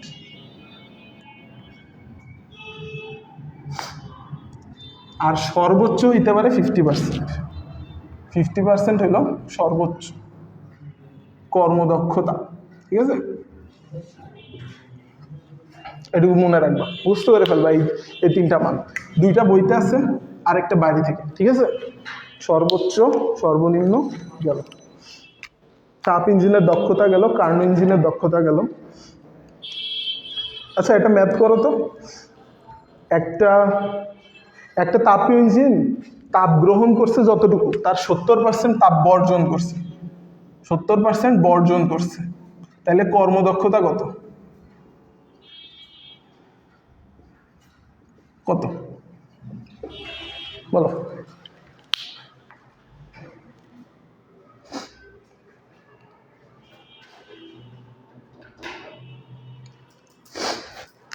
আচ্ছা আমি করে দিই এটা, দেখো এটা বেশি মাথা ঘামানোর দরকার নেই এটা করতে। বর্জন করছে কতটুকু? 70%, তাহলে কাজে লাগাইছে কতটুকু? 30%, বোঝাই যাচ্ছে 100 দিয়ে 30%, তাহলে কর্মদক্ষতা 30%, ঠিক আছে। ইজি খুবই। আচ্ছা এই সূত্রটা মনে রাখবে, এই সূত্র দিয়ে ম্যাথ করবা। এই যে এটা Q1 হইল তাপ আধার থেকে কতটুকু তাপ নিচ্ছে, Q2 হইল কতটুকু বর্জন করছে, গ্রহণ বর্জন, ঠিক আছে। আর Q1 তো এইখান থেকেই, তাইলে কর্মদক্ষতা পেয়ে যাবো। 2 লাইনের খুবই সহজে ম্যাথ হয়ে যাবে এইখান দিয়ে গেল। আরেকটা ইঞ্জিন, সেটা হইল গিয়ে রেফ্রিজারেটর।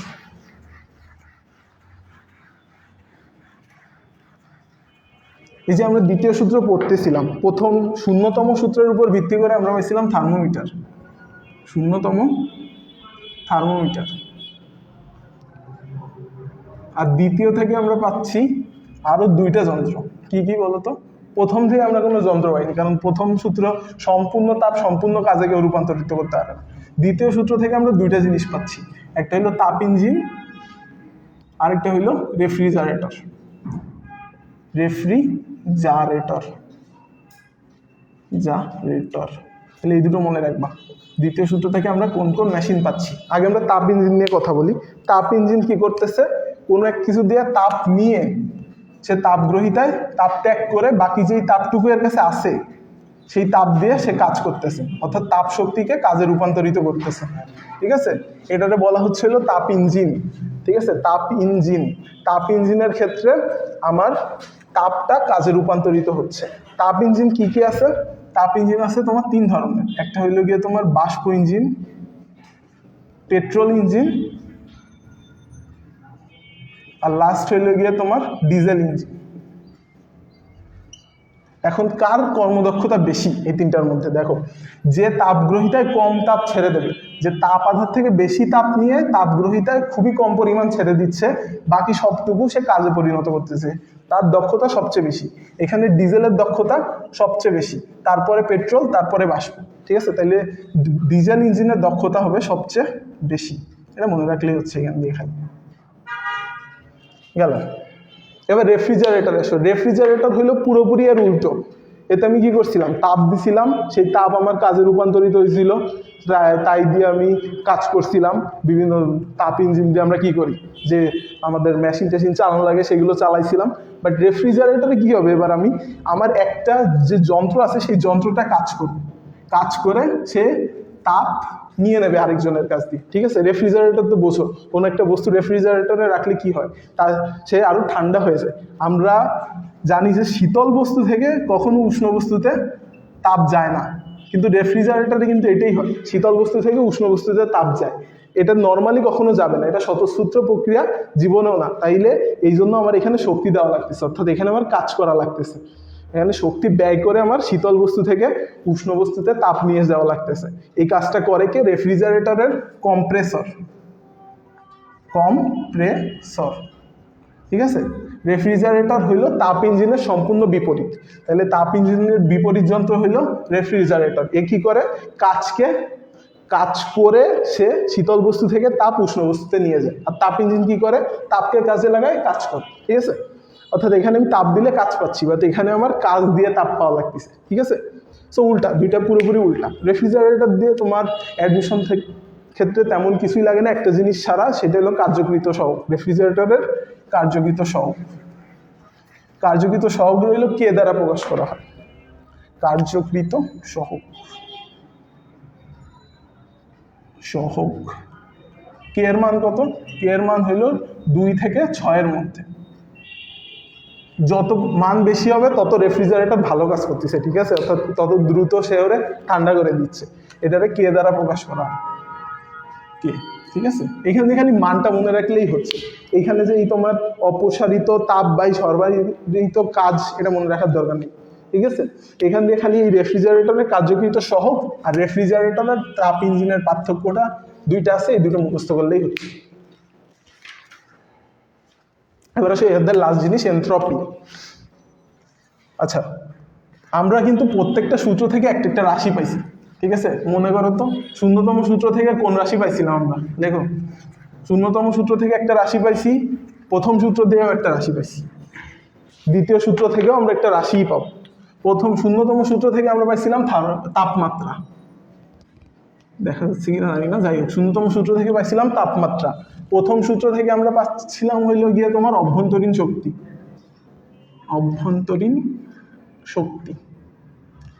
আর 3 নম্বর সূত্র থেকে আমরা আরেকটা রাশি পাবো, যেটাকে আমরা বলছি এনট্রপি।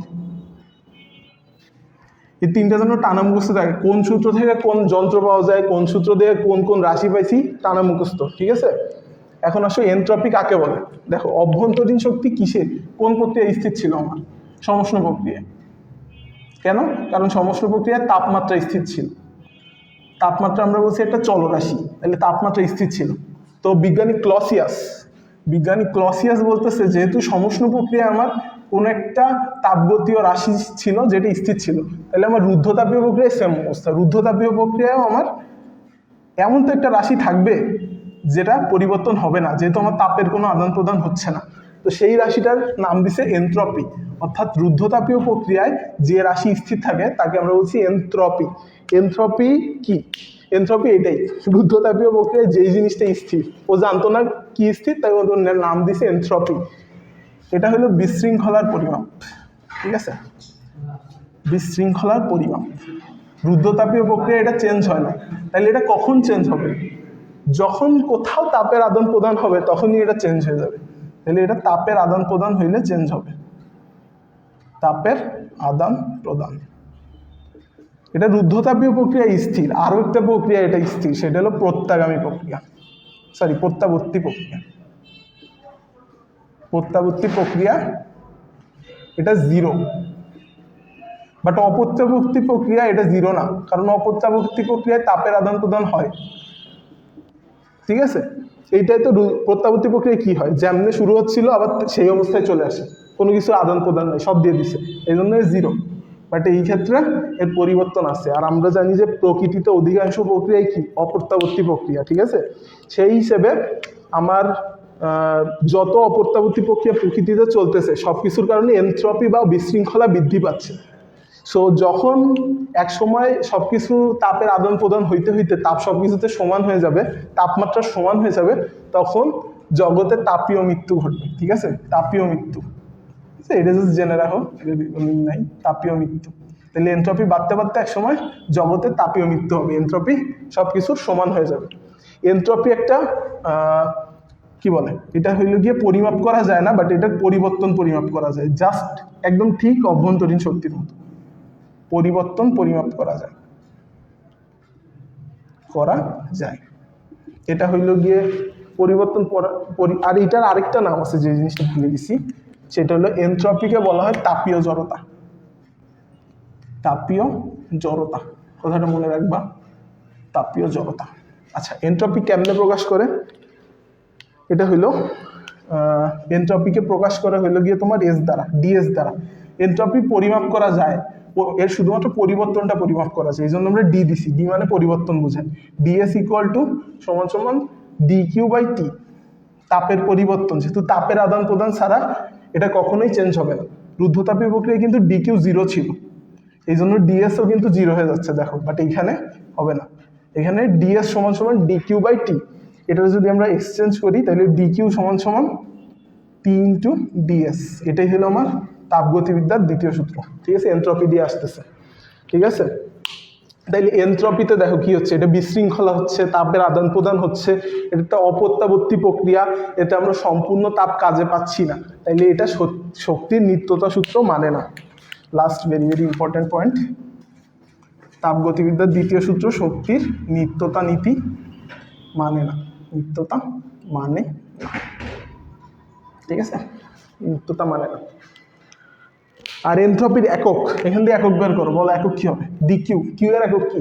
কিউ এর একক হইল তাপ। তাপ কিসের একক? জুল, জুল পার কেলভিন, ঠিক আছে? এটা হলো আমার এনট্রপির একক, জুল পার কেলভিন। আচ্ছা, তাইলে এটা একটা তাপীয় সমূহ ছিল।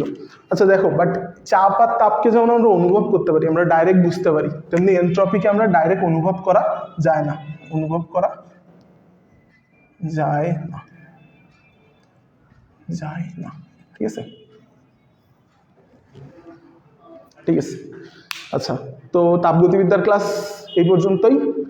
একটা কোশ্চেন আমি বলি, তোমরা একটু দেখো পারো কিনা, বের করো তোমরা, যেহেতু তোমরা এতক্ষণ ধরে ক্লাস যারা করলা, ক্লাসে আমি বলি নাই, বাট তোমরা সূত্র সব জানো এখন।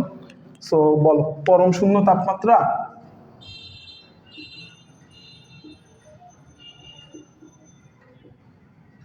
কত ডিগ্রি ফারেনহাইট?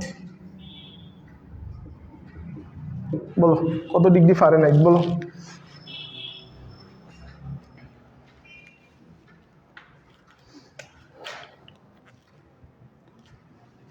বের করো তোমরা, অ্যান্সার দেখো না, অ্যান্সার বের করার পরে দেখো।